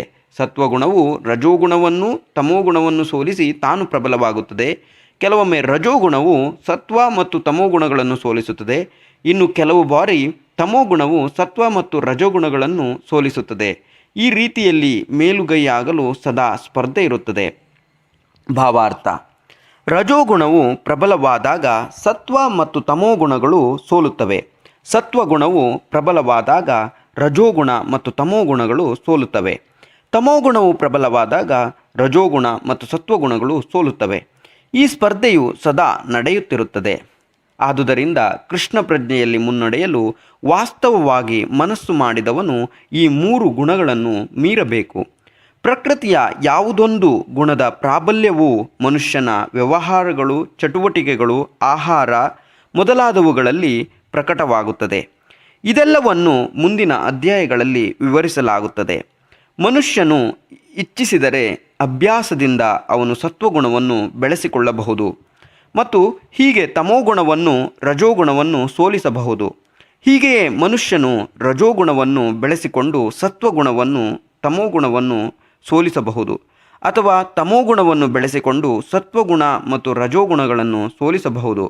ಇವು ಪ್ರಕೃತಿಯ 3 ಗುಣಗಳಾದರೂ ಮನುಷ್ಯನು ಸಂಕಲ್ಪ ಮಾಡಿದರೆ ಸತ್ವಗುಣವನ್ನು ಪಡೆಯಬಲ್ಲ. ಸತ್ವಗುಣವನ್ನು ಮೀರಿ ಶುದ್ಧ ಸತ್ವದಲ್ಲಿ ನೆಲೆಗೊಳ್ಳಬಲ್ಲ. ಇದಕ್ಕೆ ವಸುದೇವ ಸ್ಥಿತಿ ಎಂದು ಹೆಸರು. ಈ ಸ್ಥಿತಿಯಲ್ಲಿ ಮನುಷ್ಯನು ಭಗವದ್ವಿಜ್ಞಾನವನ್ನು ಅರ್ಥ ಮಾಡಿಕೊಳ್ಳಬಲ್ಲ. ವಿಶಿಷ್ಟ ಚಟುವಟಿಕೆಗಳ ಅಭಿವ್ಯಕ್ತಿಯಿಂದ ಮನುಷ್ಯನು ಯಾವ ಗುಣದಲ್ಲಿದ್ದಾನೆ ಎಂದು ಅರ್ಥ ಮಾಡಿಕೊಳ್ಳಬಹುದು. ಶ್ಲೋಕ 11. ಸರ್ವದ್ವಾರೇಷು ದೇಹೇಸ್ಮಿನ್ ಪ್ರಕಾಶ ಉಪಜಾಯತೆ, ಜ್ಞಾನಂ ಯದಾ ತದಾ ವಿದ್ಯಾತ್ ವಿವೃದ್ಧಂ ಸತ್ವಮಿತ್ಯುತ. ಪದಗಳ ಅರ್ಥ: ಸರ್ವದ್ವಾರೇಷು ಎಲ್ಲ ದ್ವಾರಗಳಲ್ಲಿ, ದೇಹೇಸ್ಮಿನ್ ಈ ಶರೀರದಲ್ಲಿ, ಪ್ರಕಾಶವು, ಉಪಜಾಯತೆ ಬೆಳೆಯುತ್ತದೆ, ಜ್ಞಾನಂ ಜ್ಞಾನವನ್ನು, ಯದಾ ಯಾವಾಗ, ತದಾ ಆ ಕಾಲದಲ್ಲಿ, ವಿದ್ಯಾ ತಿಳಿ, ವಿವೃದ್ಧಂ ವೃದ್ಧಿಯಾಗಿದೆ, ಸತ್ವಂ ಸತ್ವಗುಣವು, ಇತಿ ಉತ ಹೀಗೆ ಹೇಳಲಾಗಿದೆ. ಅನುವಾದ: ದೇಹದ ಎಲ್ಲ ದ್ವಾರಗಳನ್ನು ಜ್ಞಾನವು ಬೆಳಗಿದಾಗ ಸತ್ವಗುಣದ ಅಭಿವ್ಯಕ್ತಿಯನ್ನು ಅನುಭವಿಸಬಹುದು. ದೇಹದ ಎಲ್ಲ ದ್ವಾರಗಳನ್ನು ಜ್ಞಾನವು ಬೆಳಗಿದಾಗ ಸತ್ವಗುಣದ ಅಭಿವ್ಯಕ್ತಿಯನ್ನು ಅನುಭವಿಸಬಹುದು. ಭಾವಾರ್ಥ: ದೇಹಕ್ಕೆ 9 ದ್ವಾರಗಳಿವೆ. 2 ಕಣ್ಣುಗಳು, 2 ಕಿವಿಗಳು, 2 ಹೊಳ್ಳೆಗಳು, ಬಾಯಿ, ಜನನಾಂಗ ಮತ್ತು ಗುದ. ಪ್ರತಿಯೊಂದು ದ್ವಾರಕ್ಕೂ ಸತ್ವಗುಣದ ಲಕ್ಷಣಗಳಿಂದ ಬೆಳಕು ಬಂದಾಗ ಮನುಷ್ಯನು ಸತ್ವಗುಣವನ್ನು ಬೆಳೆಸಿಕೊಂಡಿದ್ದಾನೆ ಎಂದು ಅರ್ಥ ಮಾಡಿಕೊಳ್ಳಬೇಕು. ಸತ್ವಗುಣದಲ್ಲಿ ಮನುಷ್ಯನು ವಸ್ತುಗಳನ್ನು ಸರಿಯಾದ ಸ್ಥಿತಿಯಲ್ಲಿ ಕಾಣಬಲ್ಲ, ವಸ್ತುಗಳನ್ನು ಸರಿಯಾದ ಸ್ಥಿತಿಯಲ್ಲಿ ಕೇಳಬಲ್ಲ, ವಸ್ತುಗಳನ್ನು ಸರಿಯಾದ ಸ್ಥಿತಿಯಲ್ಲಿ ರುಚಿ ನೋಡಬಲ್ಲ. ಅಂತರಂಗ ಮತ್ತು ಬಹಿರಂಗಗಳಲ್ಲಿ ಮನುಷ್ಯನು ಪರಿಶುದ್ಧನಾಗುತ್ತಾನೆ. ಪ್ರತಿಯೊಂದು ದ್ವಾರದಲ್ಲಿಯೂ ಸುಖದ ಲಕ್ಷಣಗಳಿರುತ್ತವೆ. ಇದು ಸತ್ವದ ಸ್ಥಿತಿ. ಶ್ಲೋಕ 12. ಲೋಭ ಪ್ರವೃತ್ತಿರಾರಂಭ ಕರ್ಮಣಾಂ ವಶಮಸ್ಪೃಹ ರಜಸ್ಸೇತಾನಿ ಜಾಯಂತೆ ವೃದ್ಧೆ ಭರತರ್ಷಭ. ಪದಗಳ ಅರ್ಥ: ಲೋಭ ದುರಾಸೆಯು, ಪ್ರವೃತ್ತಿ ಚಟುವಟಿಕೆಯು, ಆರಂಭ ಪ್ರಯತ್ನವು, ಕರ್ಮಣಾಂ ಚಟುವಟಿಕೆಗಳ, ಅಶಮಃ ನಿಯಂತ್ರಿಸಲಾಗದಿರುವಿಕೆ, ಸ್ಪೃಹ ಆಸೆಯು, ರಜಸಿ ರಾಜಸ ಗುಣವು, ಏತಾನಿ ಈ ಎಲ್ಲವೂ, ಜಾಯಂತೆ ಬೆಳೆಯುತ್ತವೆ, ವಿವೃದ್ಧೆ ಅತಿಯಾಗಲು, ಭರತ ಋಷಭ ಭರತ ವಂಶಜ ಪ್ರಮುಖನೇ, ಅನುವಾದ: ಭರತ ಅಂಶದಲ್ಲಿ ಪ್ರಮುಖನಾದ ಅರ್ಜುನನೇ, ರಜೋಗುಣವು ಹೆಚ್ಚಿದಾಗ ಅತಿ ಮೋಹ, ಫಲಾಪೇಕ್ಷೆ ಇರುವ ಕರ್ಮ, ಅಧಿಕ ಶ್ರಮ, ತಡೆಯಲಾಗದ ಬಯಕೆ ಮತ್ತು ಹಂಬಲ ಈ ಲಕ್ಷಣಗಳು ಹೆಚ್ಚುತ್ತವೆ. ಇಲ್ಲಿ ಕೃಷ್ಣ ಅರ್ಜುನ ಹೇಳ್ತಾ ಇದ್ದಾರೆ, ರಜೋಗುಣವು ಹೆಚ್ಚಿದಾಗ ಅತಿ ಮೋಹ, ಫಲಾಪೇಕ್ಷೆ ಇರುವ ಕರ್ಮ, ಅಧಿಕ ಶ್ರಮ, ತಡೆಯಲಾಗದ ಬಯಕೆ ಮತ್ತು ಹಂಬಲ ಈ ಲಕ್ಷಣಗಳು ಹೆಚ್ಚುತ್ತವೆ ಅಂತ.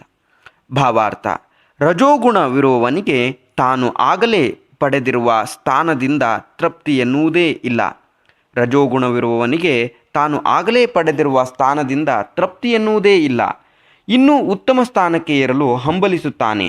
ವಾಸದ ಮನೆ ಕಟ್ಟಿಕೊಳ್ಳಲು ಬಯಸಿದರೆ ತಾನು ಎಂದೆಂದೂ ಅದೇ ಮನೆಯಲ್ಲಿ ವಾಸ ಮಾಡಬಲ್ಲೆ ಎನ್ನುವಂತೆ ಅರಮನೆಯಂತಹ ಮನೆಯನ್ನು ಕಟ್ಟುತ್ತಾನೆ.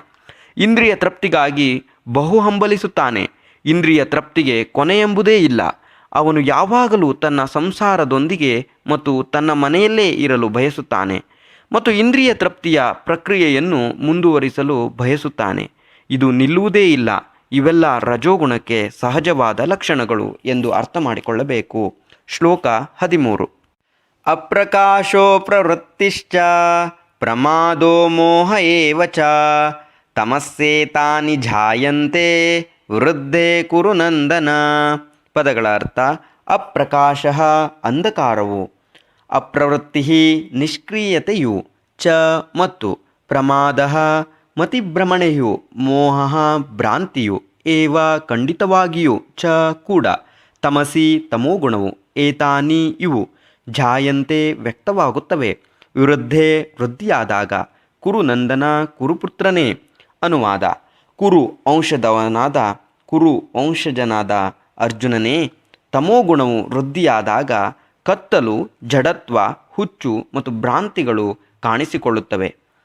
ತಮೋಗುಣವು ವೃದ್ಧಿಯಾದಾಗ ಕತ್ತಲು, ಜಡತ್ವ, ಹುಚ್ಚು ಮತ್ತು ಭ್ರಾಂತಿಗಳು ಕಾಣಿಸಿಕೊಳ್ಳುತ್ತವೆ. ಭಾವಾರ್ಥ: ಪ್ರಕಾಶವು ಇಲ್ಲದಿದ್ದಾಗ ಜ್ಞಾನವೂ ಇರುವುದಿಲ್ಲ. ತಮೋಗುಣದಲ್ಲಿ ಇರುವವನು ಒಂದು ನಿಯಂತ್ರಕ ತತ್ವಕ್ಕೆ ಅನುಗುಣವಾಗಿ ಕೆಲಸ ಮಾಡುವುದಿಲ್ಲ. ಅವನಿಗೆ ವ್ಯರ್ಥವಾಗಿ ಮನಸ್ಸೋ ಇಚ್ಛೆ ಕೆಲಸ ಮಾಡುವ ಬಯಕೆ. ಅವನಿಗೆ ಕೆಲಸ ಮಾಡುವ ಶಕ್ತಿ ಇದ್ದರೂ ಪ್ರಯತ್ನ ಮಾಡುವುದಿಲ್ಲ. ಇದಕ್ಕೆ ಭ್ರಾಂತಿ ಎಂದು ಹೆಸರು. ಪ್ರಜ್ಞೆಯು ಕೆಲಸ ಮಾಡುತ್ತಿದ್ದರೂ ಬದುಕಿನಲ್ಲಿ ಚಟುವಟಿಕೆ ಇರುವುದಿಲ್ಲ. ತಮೋಗುಣದಲ್ಲಿ ಇರುವವನ ಲಕ್ಷಣಗಳು ಇವು. ಶ್ಲೋಕ 14. ಯದಾ ಸತ್ವೇ ಪ್ರವೃದ್ಧೇತು ಪ್ರಲಯಂ ಯಾತಿ ದೇಹಭೃತ್ ತದೋತ್ತಮ ವಿಧಾಂ ಲೋಕಾನ್ ಅಮಲಾನ್ ಪ್ರತಿಪದ್ಯತೆ. ಪದಗಳ ಅರ್ಥ: ಯದಾ ಯಾವಾಗ, ಸತ್ವೇ ಸತ್ವಗುಣವು, ಪ್ರವೃದ್ಧೆ ಹೆಚ್ಚಾದಲ್ಲಿ, ಆದರೆ, ಪ್ರಳಯವನ್ನು, ಯಾತಿ ಹೊಂದುತ್ತಾನೆ, ದೇಹಭೃತ್ ದೇಹದಾರಿಯು, ತದಾ ಆಗ, ಉತ್ತಮ ವಿಧಾಂ ಮಹರ್ಷಿಗಳ, ಲೋಕಾನ್ ಲೋಕಗಳನ್ನು, ಅಮಲಾನ್ ಶುದ್ಧವಾದ, ಪ್ರತಿಪದ್ಯತೆ ಹೊಂದುತ್ತಾನೆ. ಅನುವಾದ: ಸತ್ವಗುಣದಲ್ಲಿ ಮನುಷ್ಯನು ಸತ್ತರೆ ಅವನು ಮಹರ್ಷಿಗಳ ಪರಿಶುದ್ಧವಾದ ಉನ್ನತ ಲೋಕಗಳನ್ನು ತಲುಪುತ್ತಾನೆ. ಸತ್ವಗುಣದಲ್ಲಿ ಮನುಷ್ಯನು ಸತ್ತರೆ ಅವನು ಮಹರ್ಷಿಗಳ ಪರಿಶುದ್ಧವಾದ ಉನ್ನತ ಲೋಕಗಳನ್ನು ತಲುಪುತ್ತಾನೆ. ಭಾವಾರ್ಥ: ಸತ್ವಗುಣದಲ್ಲಿರುವವನು ಬ್ರಹ್ಮಲೋಕ ಅಥವಾ ಜನಲೋಕಗಳಂತಹ ಉನ್ನತ ಲೋಕಗಳನ್ನು ಸೇರುತ್ತಾನೆ ಮತ್ತು ಅಲ್ಲಿ ಸ್ವರ್ಗಸುಖವನ್ನು ಅನುಭವಿಸುತ್ತಾನೆ. ಅಮಲಾನ್ ಎನ್ನುವ ಪದವು ಮಹತ್ವವಾದದ್ದು. ರಜೋಗುಣ ತಮೋಗುಣಗಳಿಂದ ಮುಕ್ತವಾದದ್ದು ಎಂದು ಅದರ ಅರ್ಥ. ಅಮಲಾಂ ಎಂದರೆ ರಜೋಗುಣ ಮತ್ತು ತಮೋಗುಣಗಳಿಂದ ಮುಕ್ತವಾದದ್ದು ಎಂದು ಅದರ ಅರ್ಥ. ಐಹಿಕ ಜಗತ್ತಿನಲ್ಲಿ ಕಲ್ಮಶಗಳಿವೆ, ಆದರೆ ಸತ್ವಗುಣವು ಐಹಿಕ ಜಗತ್ತಿನ ಅಸ್ತಿತ್ವದ ಅಂತ್ಯದ ಪರಿಶುದ್ಧ ರೂಪ. ಬೇರೆ ಬೇರೆ ರೀತಿಗಳ ಜೀವಿಗಳಿಗೆ ಬೇರೆ ಬೇರೆ ರೀತಿಗಳ ಲೋಕಗಳಿವೆ. ಸತ್ವಗುಣದಲ್ಲಿ ಮರಣ ಹೊಂದಿದವರು ಮಹರ್ಷಿಗಳು, ಮಹಾಭಕ್ತರು ಇರುವ ಲೋಕಗಳಿಗೆ ತಲುಪುತ್ತಾರೆ ಅಥವಾ ಏರುತ್ತಾರೆ. ಶ್ಲೋಕ 15. ರಜಸಿ ಪ್ರಲಯಂ ಗತ್ವಾ ಕರ್ಮಸಂಗಿಷು ಜಾಯತೆ ತಥಾ ಪ್ರಲೀನಸ್ತಮಸಿ ಮೂಢಯೋನಿಷು ಜಾಯತೆ. ಪದಗಳ ಅರ್ಥ: ರಜಸಿ ರಜೋಗುಣದಲ್ಲಿ, ಪ್ರಳಯವನ್ನು, ಗತ್ವಾ ಹೊಂದಿ, ಕರ್ಮಸಂಗಿಷು ಕಾಮ್ಯ ಕರ್ಮಗಳಲ್ಲಿ ನಿರತರಾದವರ ಸಹವಾಸದಲ್ಲಿ, ಜಾಯತೆ ಜನ್ಮ ತಾಳುತ್ತಾರೆ, ತಥಾ ಅದೇ ಪ್ರಕಾರ, ಪ್ರಲಯ ಹೊಂದುವವನು ತಮಸಿ ತಮೋಗುಣದಲ್ಲಿ, ಮೂಢ ಯೋನಿಷು ಪಶುಜಾತಿಗಳಲ್ಲಿ ಜಾಯತೆ ಹುಟ್ಟುತ್ತಾರೆ. ರಜೋಗುಣದಲ್ಲಿ ಮರಣ ಹೊಂದುವ ಮನುಷ್ಯನು ಫಲಾಪೇಕ್ಷೆ ಇರುವ ಕರ್ಮಗಳಲ್ಲಿ ತೊಡಗಿರುವವರ ಮಧ್ಯೆ ಹುಟ್ಟುತ್ತಾನೆ. ತಮೋಗುಣದಲ್ಲಿ ಮನುಷ್ಯನು ಸತ್ತರೆ ಪ್ರಾಣಿ ವರ್ಗದಲ್ಲಿ ಹುಟ್ಟುತ್ತಾನೆ. ಇಲ್ಲಿ ಕೃಷ್ಣ ಅರ್ಜುನ ಹೇಳ್ತಾ ಇದ್ದಾರೆ, ಪ್ರೀವಿಯಸ್ ಶ್ಲೋಕದಲ್ಲಿ ಸತ್ವಗುಣದಲ್ಲಿ ಮನುಷ್ಯನು ಸತ್ತರೆ ಅವನು ಮಹರ್ಷಿಗಳ ಪರಿಶುದ್ಧವಾದ ಉನ್ನತ ಲೋಕಗಳನ್ನು ತಲುಪುತ್ತಾರೆ ಅಂತ ಹೇಳಿ, ಇಲ್ಲಿ ರಜಸಿ ಪ್ರಲಯಂ ಗತ್ವ ಕರ್ಮಸಂಗಿಷು ಜಾಯತೆ ತಥಾ ಪ್ರಲೀನಸ್ತಮಸಿ ಮೂಢಯೋನಿಷು ಜಾಯತೆ ಅಂತ ಹೇಳಿ, ರಜೋಗುಣದಲ್ಲಿ ಮರಣ ಹೊಂದುವ ಮನುಷ್ಯನು ಫಲಾಪೇಕ್ಷೆ ಇರುವ ಕರ್ಮಗಳಲ್ಲಿ ತೊಡಗಿರುವವರ ಮಧ್ಯೆ ಹುಟ್ಟುತ್ತಾನೆ. ತಮೋಗುಣದಲ್ಲಿ ಮನುಷ್ಯನು ಸತ್ತರೆ ಪ್ರಾಣಿ ವರ್ಗದಲ್ಲಿ ಹುಟ್ಟುತ್ತಾನೆ ಅಂತ ಹೇಳಿ. ಭಾವಾರ್ಥ: ಆತ್ಮವು ಮನುಷ್ಯ ಜೀವನದ ನೆಲೆಯನ್ನು ತಲುಪಿದರೆ ಅದಕ್ಕೆ ಮತ್ತೆ ಅಧಃಪತನ ಆಗುವುದೇ ಇಲ್ಲ ಎಂದು ಕೆಲವರ ಭಾವನೆ. ಇದು ಸರಿಯಲ್ಲ.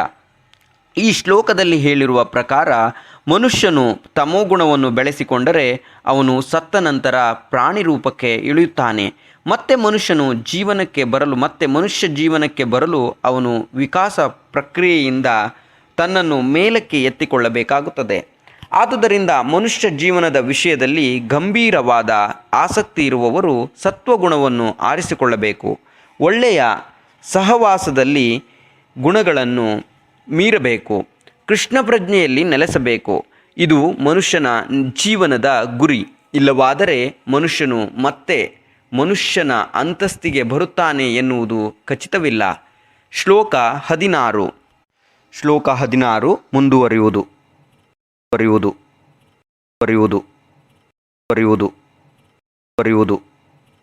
ಭಗವದ್ಗೀತಾ ಯಥಾರೂಪ ಅಧ್ಯಾಯ 14 ಮುಂದುವರಿಯುವುದು. ಶ್ಲೋಕ 16. ಕರ್ಮಣಃ ಸುಕೃತಸ್ಯಾಹುಃ ಸಾತ್ವಿಕಂ ನಿರ್ಮಲಂ ಫಲಂ ರಜಸಸ್ತು ಫಲಂ ದುಃಖಂ ಅಜ್ಞಾನಂ ತಮಸಃ ಫಲಂ. ಪದಗಳ ಅರ್ಥ: ಕರ್ಮಣಃ ಕರ್ಮದ, ಸುಕೃತಸ್ಯ ಪುಣ್ಯಕರ, ಆಹುಹು ಎಂದು ಹೇಳಲಾಗಿದೆ. ಸಾತ್ವಿಕಂ ಸತ್ವಗುಣವು, ನಿರ್ಮಲಂ ಶುದ್ಧವಾದ, ಫಲಂ ಫಲವು, ರಜಸಃ ರಜೋಗುಣದ, ತು ಆದರೆ, ಫಲಂ ಫಲವು, ದುಃಖಂ ಕ್ಲೇಶವು, ಅಜ್ಞಾನಂ ಅಜ್ಞಾನವು, ತಮಸಃ ತಮೋಗುಣದ ಫಲಂ ಫಲವು. ಅನುವಾದ: ಸುಕೃತದ ಫಲ ಪರಿಶುದ್ಧವಾದದ್ದು, ಅದು ಸಾತ್ವಿಕ ಎಂದು ಹೇಳುತ್ತಾರೆ. ಆದರೆ ರಜೋಗುಣದಲ್ಲಿ ಮಾಡಿದ ಕೆಲಸದಿಂದ ದುಃಖವು ಬರುತ್ತದೆ, ತಮೋಗುಣದಲ್ಲಿ ಮಾಡಿದ ಕೆಲಸದಿಂದ ಅಜ್ಞಾನವು ಬರುತ್ತದೆ. ಇಲ್ಲಿ ಕೃಷ್ಣ ಅರ್ಜುನನಿಗೆ ಹೇಳ್ತಾ ಇದ್ದಾರೆ, ಸುಕೃತದ ಫಲ ಪರಿಶುದ್ಧವಾದದ್ದು, ಅದು ಸಾತ್ವಿಕ ಎಂದು ಹೇಳುತ್ತಾರೆ. ಆದರೆ ರಜೋಗುಣದಲ್ಲಿ ಮಾಡಿದ ಕೆಲಸದಿಂದ ದುಃಖವು ಬರುತ್ತದೆ, ತಮೋಗುಣದಲ್ಲಿ ಮಾಡಿದ ಕೆಲಸದಿಂದ ಅಜ್ಞಾನವು ಬರುತ್ತದೆ. ಭಾವಾರ್ಥ: ಸಾತ್ವಿಕ ಗುಣದಲ್ಲಿ ಮಾಡಿದ ಪುಣ್ಯ ಕಾರ್ಯಗಳ ಫಲವು ಪರಿಶುದ್ಧವಾದದ್ದು. ಆದುದರಿಂದ ಎಲ್ಲ ಭ್ರಾಂತಿಯಿಂದ ಮುಕ್ತರಾದ ಮುನಿಗಳು ಸುಖವಾದ ಸ್ಥಿತಿಯಲ್ಲಿದ್ದಾರೆ. ರಜೋಗುಣದ ಕೆಲಸಗಳು ದುಃಖವನ್ನೇ ತರುತ್ತವೆ. ಐಹಿಕ ಸುಖಕ್ಕಾಗಿ ಮಾಡಿದ ಕೆಲಸವು ವಿಫಲವಾಗುವುದು ಖಂಡಿತ. ಉದಾಹರಣೆಗೆ, ಮನುಷ್ಯನು ತನಗೆ ಗಗನಚುಂಬಿ ಕಟ್ಟಡ ಬೇಕೆಂದು ಬಯಸಿದರೆ ಅದನ್ನು ಕಟ್ಟುವ ಮೊದಲು ಎಷ್ಟೋ ದುಃಖವನ್ನು ಅನುಭವಿಸಬೇಕಾಗುತ್ತದೆ. ರಾಶಿ ಹಣವನ್ನು ಸಂಪಾದಿಸಲು ಬಂಡವಾಳಗಾರನು ಕಷ್ಟಪಡಬೇಕಾಗುತ್ತದೆ. ಕಟ್ಟಡವನ್ನು ಕಟ್ಟಲು ಗುಲಾಮರಂತೆ ಶ್ರಮಿಸುವವರು ದೈಹಿಕ ಶ್ರಮವನ್ನು ಪಡಬೇಕಾಗುತ್ತದೆ. ಈ ದುಃಖಗಳು ಇದ್ದೇ ಇರುತ್ತವೆ. ಹೀಗೆ ಭಗವದ್ಗೀತೆಯು ರಜೋಗುಣದ ಪ್ರಭಾವದಿಂದ ಮಾಡಿದ ಯಾವುದೇ ಕೆಲಸದಿಂದ ಖಂಡಿತವಾಗಿಯೂ ಬಹಳ ದುಃಖವಾಗುತ್ತದೆ ಎಂದು ಹೇಳುತ್ತದೆ. ಮಾನಸಿಕ ಸುಖ ಎಂದು ಕರೆಸಿಕೊಳ್ಳುವ ಸುಖವು ನನಗೆ ಈ ಮನೆ ಇದೆ ಅಥವಾ ಈ ಹಣ ಇದೆ ಎನ್ನುವ ಸುಖವು ಒಂದಿಷ್ಟು ಇರಬಹುದು, ಆದರೆ ಇದು ವಾಸ್ತವ ಸುಖವಲ್ಲ. ತಮೋಗುಣದ ವಿಷಯ ಹೇಳುವುದಾದರೆ, ಕರ್ತೃವಿಗೆ ಜ್ಞಾನವಿಲ್ಲ, ಆದುದರಿಂದ ಅವನ ಚಟುವಟಿಕೆಗಳಿಂದ ತತ್ಕಾಲಕ್ಕೆ ದುಃಖ. ಅನಂತರ ಅವನು ಪ್ರಾಣಿ ಜೀವನದತ್ತ ಹೋಗುವನು. ಪ್ರಾಣಿ ಜೀವನವು ಎಂದೂ ದುಃಖಕರವಾದದ್ದೇ. ಆದರೆ ಮಾಯೆಯ ಪ್ರಭಾವದಿಂದ ಪ್ರಾಣಿಗಳಿಗೆ ಇದು ತಿಳಿಯುವುದಿಲ್ಲ. ಬಡ ಪ್ರಾಣಿಗಳನ್ನು ಕೊಲ್ಲುವುದು ತಮೋಗುಣದ ಪರಿಣಾಮವೇ. ಪ್ರಾಣಿಯನ್ನು ಕೊಲ್ಲುವವರಿಗೆ ಮುಂದೆ ತಮ್ಮನ್ನು ಕೊಲ್ಲುವುದಕ್ಕೆ ಅಗತ್ಯವಾದ ದೇಹವು ಪ್ರಾಣಿಗೆ ದೊರೆಯುತ್ತದೆ ಎನ್ನುವುದು ತಿಳಿಯದು. ಪ್ರಾಣಿಯನ್ನು ಕೊಲ್ಲುವವರಿಗೆ ಮುಂದೆ ತಮ್ಮನ್ನು ಕೊಲ್ಲುವುದಕ್ಕೆ ಅಗತ್ಯವಾದ ದೇಹವು ಪ್ರಾಣಿಗೆ ದೊರೆಯುತ್ತದೆ ಎನ್ನುವುದು ತಿಳಿಯದು. ಇದು ಪ್ರಕೃತಿಯ ನಿಯಮ. ಮನುಷ್ಯರ ಸಮಾಜದಲ್ಲಿ ಮನುಷ್ಯನೊಬ್ಬನು ಇನ್ನೊಬ್ಬನನ್ನು ಕೊಂದರೆ ಅವನನ್ನು ನೇಣು ಹಾಕಬೇಕು. ಇದು ರಾಜ್ಯದ ನಿಯಮ. ಅಜ್ಞಾನದಿಂದಾಗಿ ಜನರಿಗೆ ಪರಮಪ್ರಭುವು ನಿಯಂತ್ರಿಸುವ ಸಂಪೂರ್ಣ ರಾಜ್ಯವೊಂದಿದೆ ಎನ್ನುವುದು ತಿಳಿಯದು. ಜೀವಂತವಾದ ಪ್ರತಿಯೊಂದು ಪ್ರಾಣಿಯೂ ಭಗವಂತನ ಮಗು. ಒಂದು ಇರುವೆಯನ್ನು ಕೊಲ್ಲುವುದನ್ನು ಅವನು ಸಹಿಸಲಾರ. ಅದಕ್ಕೆ ತಕ್ಕಂತೆ ಮನುಷ್ಯನು ಅನುಭವಿಸಲೇಬೇಕು. ಆದುದರಿಂದ ನಾಲಿಗೆಯ ರುಚಿಗಾಗಿ ಪ್ರಾಣಿಗಳನ್ನು ಕೊಲ್ಲುವುದು ಅತ್ಯಂತ ಕೀಳು ಅಜ್ಞಾನ. ಭಗವಂತನು ಎಷ್ಟೋ ಸೊಗಸಾದ ವಸ್ತುಗಳನ್ನು ಕೊಟ್ಟಿದ್ದಾನೆ. ಆದುದರಿಂದ ಮನುಷ್ಯನು ಪ್ರಾಣಿಗಳನ್ನು ಕೊಲ್ಲುವ ಅಗತ್ಯವೇ ಇಲ್ಲ.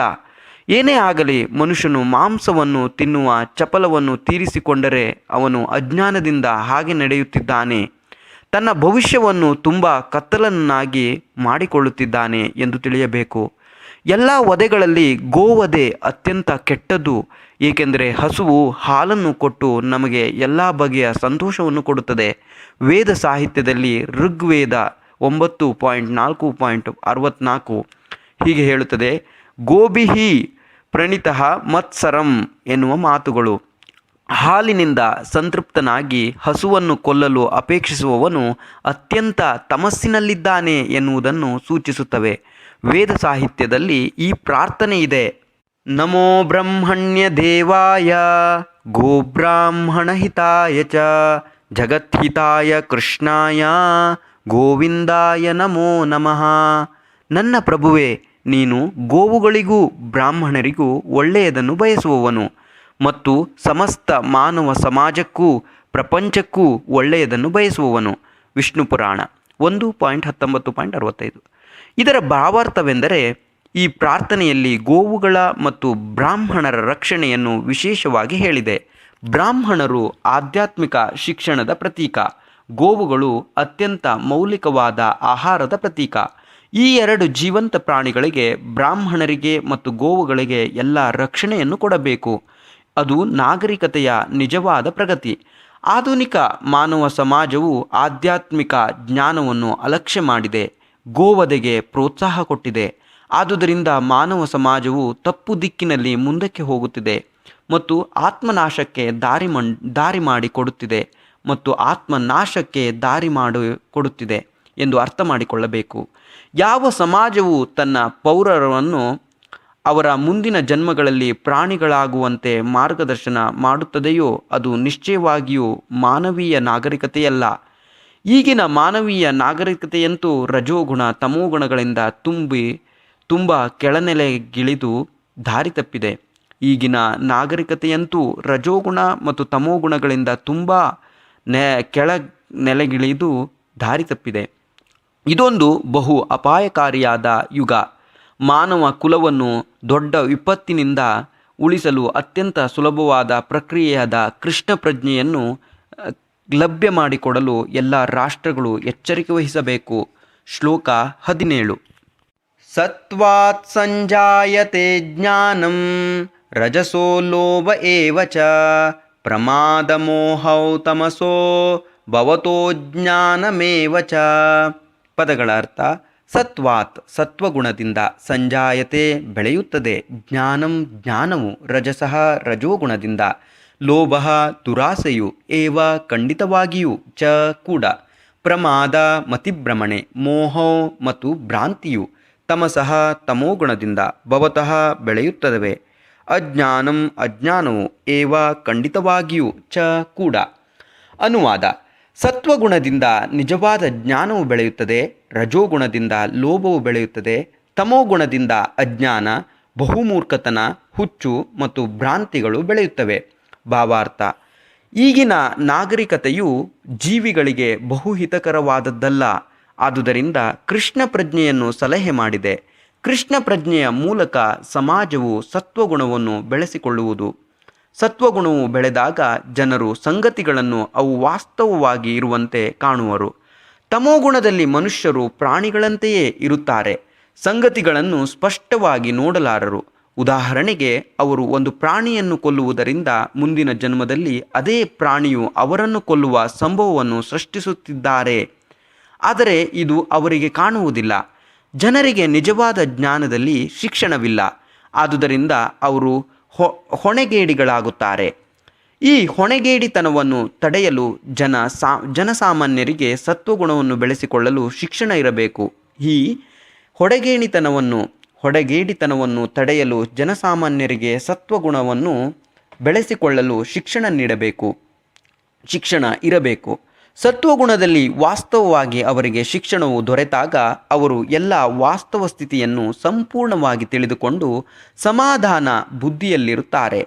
ಆಗ ಜನರು ಸುಖವಾಗಿ ಅಭಿವೃದ್ಧಿ ಸ್ಥಿತಿಯಲ್ಲಿರುತ್ತಾರೆ. ಜನರಲ್ಲಿ ಬಹು ಸಂಖ್ಯಾತರು ಸುಖವಾಗಿ ಅಭಿವೃದ್ಧಿ ಸ್ಥಿತಿಯಲ್ಲಿ ಇಲ್ಲದಿದ್ದರೂ ಜನತೆಯ ಒಂದು ಭಾಗ ಕೃಷ್ಣ ಪ್ರಜ್ಞೆಯನ್ನು ಬೆಳೆಸಿಕೊಂಡು ಸತ್ವಗುಣದಲ್ಲಿ ಅಚಲರಾದರೆ ಇಡೀ ಪ್ರಪಂಚದಲ್ಲಿ ಶಾಂತಿ ಸಮೃದ್ಧಿಗಳು ಸಾಧ್ಯವಾಗಬಹುದು. ಹಾಗಲ್ಲದೆ ಜಗತ್ತು ರಜೋಗುಣ ತಮೋಗುಣಗಳಿಗೆ ಮುಡಿಪಾದರೆ ಶಾಂತಿಯಾಗಲಿ ಸಮೃದ್ಧಿಯಾಗಲಿ ಸಾಧ್ಯವಿಲ್ಲ. ರಜೋಗುಣದಲ್ಲಿ ಜನರು ಲೋಭಿಗಳಾಗುತ್ತಾರೆ. ಅವರ ಇಂದ್ರಿಯ ಸುಖದ ಹಂಬಲಕ್ಕೆ ಮಿತಿಯೇ ಇರುವುದಿಲ್ಲ. ಮನುಷ್ಯನಿಗೆ ಇಂದ್ರಿಯ ತೃಪ್ತಿಗಾಗಿ ಸಾಕಷ್ಟು ಹಣವೂ ತಕ್ಕಷ್ಟು ವ್ಯವಸ್ಥೆಯೂ ಇದ್ದರೂ ಸುಖವೂ ಇರುವುದಿಲ್ಲ, ಮನಃಶಾಂತಿಯೂ ಇರುವುದಿಲ್ಲ ಎನ್ನುವುದನ್ನು ಕಾಣಬಹುದು. ಮನುಷ್ಯನು ರಜೋಗುಣದಲ್ಲಿ ನೆಲೆಯಾಗಿರುತ್ತಾನೆ. ಆದುದರಿಂದ ಇದು ಸಾಧ್ಯವಿಲ್ಲ. ಯಾವಾಗ ಮನುಷ್ಯನು ರಜೋಗುಣದಲ್ಲಿ ನೆಲೆಯಾಗಿರುತ್ತಾನೋ ಅವರಿಗೆ ಇಂದ್ರಿಯ ತೃಪ್ತಿಗಾಗಿ ಸಾಕಷ್ಟು ಹಣವೂ ಸಾಕಷ್ಟು ವ್ಯವಸ್ಥೆಯೂ ಇದ್ದರೂ ಸುಖವೂ ಇರುವುದಿಲ್ಲ, ಮನಃಶಾಂತಿಯೂ ಇರುವುದಿಲ್ಲ. ಆದುದರಿಂದ ಇದು ಸಾಧ್ಯವಿಲ್ಲ. ರಜೋಗುಣದಲ್ಲಿ ಅಂದರೆ ಮನಃಶಾಂತಿಯು ಇಂದ್ರಿಯ ಸುಖ ಪಡಲು ಸಾಕಷ್ಟು ದುಡ್ಡು ಮತ್ತು ವ್ಯವಸ್ಥೆ ಇದ್ದರೂ ಮನಃಶಾಂತಿ ಇರುವುದಿಲ್ಲ. ಆದುದರಿಂದ ಇದು ಸಾಧ್ಯವಿಲ್ಲ. ಮನುಷ್ಯನಿಗೆ ಸುಖವೇ ಬೇಕಾಗಿದ್ದರೆ ಅವನ ಹಣ ಸಹಾಯ ಮಾಡಲಾರದು. ಕೃಷ್ಣ ಪ್ರಜ್ಞೆಯ ಅಭ್ಯಾಸದಿಂದ ಅವನು ಸತ್ವಗುಣಕ್ಕೆ ಏರಬೇಕು. ರಜೋಗುಣದಲ್ಲಿ ತೊಡಗಿರುವಾಗ ಮನುಷ್ಯನು ಮಾನಸಿಕವಾಗಿ ಅಸುಖಿಯಾಗಿರುತ್ತಾನೆ. ಮಾತ್ರವಲ್ಲ, ಅವನ ವೃತ್ತಿಯು ಕಷ್ಟದಾಯಕವಾಗುತ್ತದೆ. ತಾನು ಇದ್ದ ಸ್ಥಿತಿಯಲ್ಲೇ ಇರಲು ಸಾಕಷ್ಟು ಹಣವನ್ನು ಸಂಪಾದಿಸಲು ಮನುಷ್ಯನು ಎಷ್ಟೋ ಯೋಜನೆಗಳನ್ನು ಹಂಚಿಕೆಗಳನ್ನು ಮಾಡಬೇಕಾಗುತ್ತದೆ. ಇದೆಲ್ಲ ದುಃಖಕರವೇ. ತಮೋಗುಣದಲ್ಲಿ ಮನುಷ್ಯರು ಹುಚ್ಚರಾಗುತ್ತಾರೆ. ತಮ್ಮ ಪರಿಸ್ಥಿತಿಯಿಂದ ಯಾತನೆ ಪಟ್ಟು ಮಾದಕ ವಸ್ತುಗಳ ಆಶ್ರಯ ಪಡೆಯುತ್ತಾರೆ. ಇದರಿಂದ ಇನ್ನಷ್ಟು ಅಜ್ಞಾನದಲ್ಲಿ ಮುಳುಗುತ್ತಾರೆ. ಅವರ ಭವಿಷ್ಯವು ತುಂಬ ಕತ್ತಲಾಗಿರುತ್ತದೆ. ಶ್ಲೋಕ 18. ಊರ್ಧ್ವಂ ಗಚ್ಚಂತಿ ಸತ್ವಸ್ಥಾ ಮಧ್ಯೆ ತಿಷ್ಟಂತಿ ರಾಜಸಾಃ ಜಗನ್ಯಗುಣವೃತ್ತಿಸ್ಥಾ ಅಧೋ ಗಚ್ಚಂತಿ ತಾಮಸಾಃ. ಪದಗಳ ಅರ್ಥ: ಊರ್ಧ್ವಂ ಮೇಲಕ್ಕೆ, ಗಚ್ಚಂತಿ ಹೋಗುತ್ತಾರೆ, ಸತ್ವಸ್ಥಾಃ ಸತ್ವಗುಣದಲ್ಲಿ ಇರುವವರು, ಮಧ್ಯದಲ್ಲಿ, ತಿಷ್ಟಂತಿ ಇರುತ್ತಾರೆ, ರಾಜಸಾಃ ರಜೋಗುಣದಲ್ಲಿ ಇರುವವರು, ಜಗನ್ಯ ಕೀಳು, ಗುಣದ, ವೃತ್ತಿಸ್ಥಾಃ ವೃತ್ತಿಯ, ಅಧಃ ಕೆಳಕ್ಕೆ, ಗಚ್ಚಂತಿ ಹೋಗುತ್ತಾರೆ, ತಾಮಸಾಃ ತಮೋಗುಣವುಳ್ಳ ವ್ಯಕ್ತಿಗಳು. ಅನುವಾದ: ಸತ್ವಗುಣದಲ್ಲಿರುವವರು ಕ್ರಮೇಣ ಊರ್ಧ್ವ ಲೋಕಗಳಿಗೆ ಏರಿ ಹೋಗುವರು. ರಜೋಗುಣದಲ್ಲಿರುವವರು ಭೂಲೋಕದಲ್ಲಿ ವಾಸ ಮಾಡುವರು. ಅಸಹ್ಯಕರವಾದ ತಾಮಸ ಗುಣದಲ್ಲಿರುವವರು ನರಕಲೋಕಗಳಿಗೆ ಇಳಿಯುವರು. ಇಲ್ಲಿ ಕೃಷ್ಣ ಹೇಳ್ತಾ ಇದ್ದಾರೆ, ಸತ್ವಗುಣದಲ್ಲಿರುವವರು ಕ್ರಮೇಣ ಊರ್ಧ್ವಲೋಕಗಳಿಗೆ ಏರಿ ಹೋಗುವರು. ರಜೋಗುಣದಲ್ಲಿರುವವರು ಭೂಲೋಕದಲ್ಲಿ ವಾಸ ಮಾಡುವರು. ಅಸಹ್ಯಕರವಾದ ತಾಮಸ ಗುಣದಲ್ಲಿರುವವರು ನರಕಲೋಕಗಳಿಗೆ ಇಳಿಯುವರು. ಭಾವಾರ್ಥ: ಈ ಶ್ಲೋಕದಲ್ಲಿ ಗುಣತ್ರಯಗಳಲ್ಲಿನ ಕರ್ಮಗಳ ಫಲಗಳನ್ನು ಇನ್ನೂ ಸ್ಪಷ್ಟವಾಗಿ ನಿರೂಪಿಸಿದೆ. ಸ್ವರ್ಗಲೋಕಗಳೆಲ್ಲ ಸೇರಿ ಊರ್ಧ್ವಲೋಕ ಮಂಡಲ ಹೊಂದಿದೆ. ಅಲ್ಲಿ ಎಲ್ಲರೂ ಉನ್ನತ ಸ್ಥಾನದಲ್ಲಿರುತ್ತಾರೆ. ಸತ್ವಗುಣವನ್ನು ಬೆಳೆಸಿಕೊಂಡಿರುವ ಪ್ರಮಾಣಕ್ಕೆ ಅನುಗುಣವಾಗಿ ಜೀವಿಯನ್ನು ಈ ಮಂಡಲಕ್ಕೆ ವರ್ಗಾಯಿಸಲಾಗುವುದು. ಅತ್ಯಂತ ಉನ್ನತ ಲೋಕವೆಂದರೆ ಸತ್ಯಲೋಕ ಅಥವಾ ಬ್ರಹ್ಮಲೋಕ. ಈ ವಿಶ್ವದ ಅತ್ಯಂತ ಮುಖ್ಯ ವ್ಯಕ್ತಿಯಾದ ಬ್ರಹ್ಮನು ಇಲ್ಲಿ ವಾಸಿಸುತ್ತಾನೆ. ಬ್ರಹ್ಮಲೋಕದಲ್ಲಿನ ಜೀವನದ ಅಚ್ಚರಿಗೊಳಿಸುವ ಸ್ಥಿತಿಯನ್ನು ಲೆಕ್ಕ ಹಾಕುವುದಕ್ಕೆ ನಮಗೆ ಸಾಧ್ಯವಿಲ್ಲ ಎಂದು ಆಗಲೇ ನೋಡಿದ್ದೇವೆ. ಆದರೆ ಬದುಕಿನ ಅತ್ಯುನ್ನತ ಸ್ಥಿತಿಯಾದ ಸತ್ವಗುಣವು ನಮ್ಮನ್ನು ಇಲ್ಲಿಗೆ ತರಬಲ್ಲದು. ರಜೋಗುಣದಲ್ಲಿ ಬೆರಕೆ ಇದೆ. ಅದು ಸತ್ವಗುಣ ಮತ್ತು ತಮೋಗುಣಗಳಿಗೆ ಮಧ್ಯದಲ್ಲಿದೆ. ಮನುಷ್ಯನು ಸದಾ ಪರಿಶುದ್ಧನಾಗಿರುವುದಿಲ್ಲ. ಸಂಪೂರ್ಣವಾಗಿ ರಜೋಗುಣದಲ್ಲಿಯೇ ಇದ್ದರೂ ಆತ ರಾಜನಾಗಿ ಅಥವಾ ಶ್ರೀಮಂತನಾಗಿ ಭೂಮಿಯ ಮೇಲೆ ಇರುತ್ತಾನೆ. ಆದರೆ ಬೆರಕೆಯು ಇರುವುದರಿಂದ ಆತ ಕೆಳಕ್ಕೆ ಹೋಗಿಬಿಡಬಹುದು. ಬೆರಕೆ ಇರುವುದರಿಂದ ಆತ ಕೆಳಕ್ಕೆ ಹೋಗಿಬಿಡಬಹುದು. ರಜೋಗುಣ ಅಥವಾ ತಮೋಗುಣದಲ್ಲಿರುವ ಈ ಭೂಲೋಕದ ಜನರು ಯಂತ್ರದಲ್ಲಿ ಕುಳಿತು ಬಲಪ್ರಯೋಗದಿಂದ ಮೇಲಿನ ಲೋಕಗಳನ್ನು ಪ್ರವೇಶಿಸಲಾರರು. ರಜೋಗುಣದ ಮನುಷ್ಯನು ಮುಂದಿನ ಜನ್ಮದಲ್ಲಿ ಹುಚ್ಚನಾಗುವ ಸಾಧ್ಯತೆಯೂ ಇದೆ. ಅತ್ಯಂತ ಕೀಳಾದ ತಮೋಗುಣವನ್ನು ಇಲ್ಲಿ ಅಸಹ್ಯವಾದದ್ದು ಎಂದು ವರ್ಣಿಸಿದೆ. ತಮೋಗುಣವನ್ನು ಬೆಳೆಸಿಕೊಳ್ಳುವುದು ಅತ್ಯಂತ ಅಪಾಯಕಾರಿ. ಐಹಿಕ ಪ್ರಕೃತಿಯಲ್ಲಿ ಅದೇ ಅತ್ಯಂತ ಕೀಳುಮಟ್ಟದ ಗುಣ. ಮನುಷ್ಯನ ಮಟ್ಟಕ್ಕಿಂತ ಕೆಳಗೆ ಪಕ್ಷಿಗಳು, ಪ್ರಾಣಿಗಳು, ಸರೀಸೃಪಗಳು, ಮರಗಳು ಇತ್ಯಾದಿಯಾಗಿ 80 ಲಕ್ಷ ಜೀವವರ್ಗಗಳಿವೆ. ತಮೋಗುಣವನ್ನು ಬೆಳೆಸಿಕೊಂಡದ್ದಕ್ಕೆ ಅನುಗುಣವಾಗಿ ಜನರನ್ನು ಈ ಅಸಹ್ಯ ಸ್ಥಿತಿಗೆ ಅಥವಾ ಈ ಅಸಹ್ಯ ಸ್ಥಿತಿಗಳಿಗೆ ಇಳಿಸಲಾಗುತ್ತದೆ. ಇಲ್ಲಿ ತಾಮಸಃ ಎನ್ನುವ ಪದವು ಮುಖ್ಯವಾದದ್ದು. ತಾಮಸಃ ಪದವು ಮೇಲಿನ ಗುಣಕ್ಕೇರದೆ ನಿರಂತರವೂ ತಾಮಸಃ ಎಂಬ ಪದವು ಮೇಲಿನ ಗುಣಕ್ಕೇರದೆ ನಿರಂತರವೂ ತಾಮಸ ಗುಣದಲ್ಲಿ ಉಳಿಯುವವರನ್ನು ಸೂಚಿಸುತ್ತದೆ. ಅವರ ಭವಿಷ್ಯವು ಬಹುಭಯಂಕರವಾದದ್ದು. ತಾಮಸ ಮತ್ತು ರಾಜಸ ಗುಣಗಳ ಮನುಷ್ಯರಿಗೆ ಸತ್ವಗುಣಕ್ಕೆ ಏರಲು ಒಂದು ಅವಕಾಶವಿದೆ. ಈ ಕ್ರಮಕ್ಕೆ ಕೃಷ್ಣ ಪ್ರಜ್ಞೆ ಎಂದು ಹೆಸರು. ಈ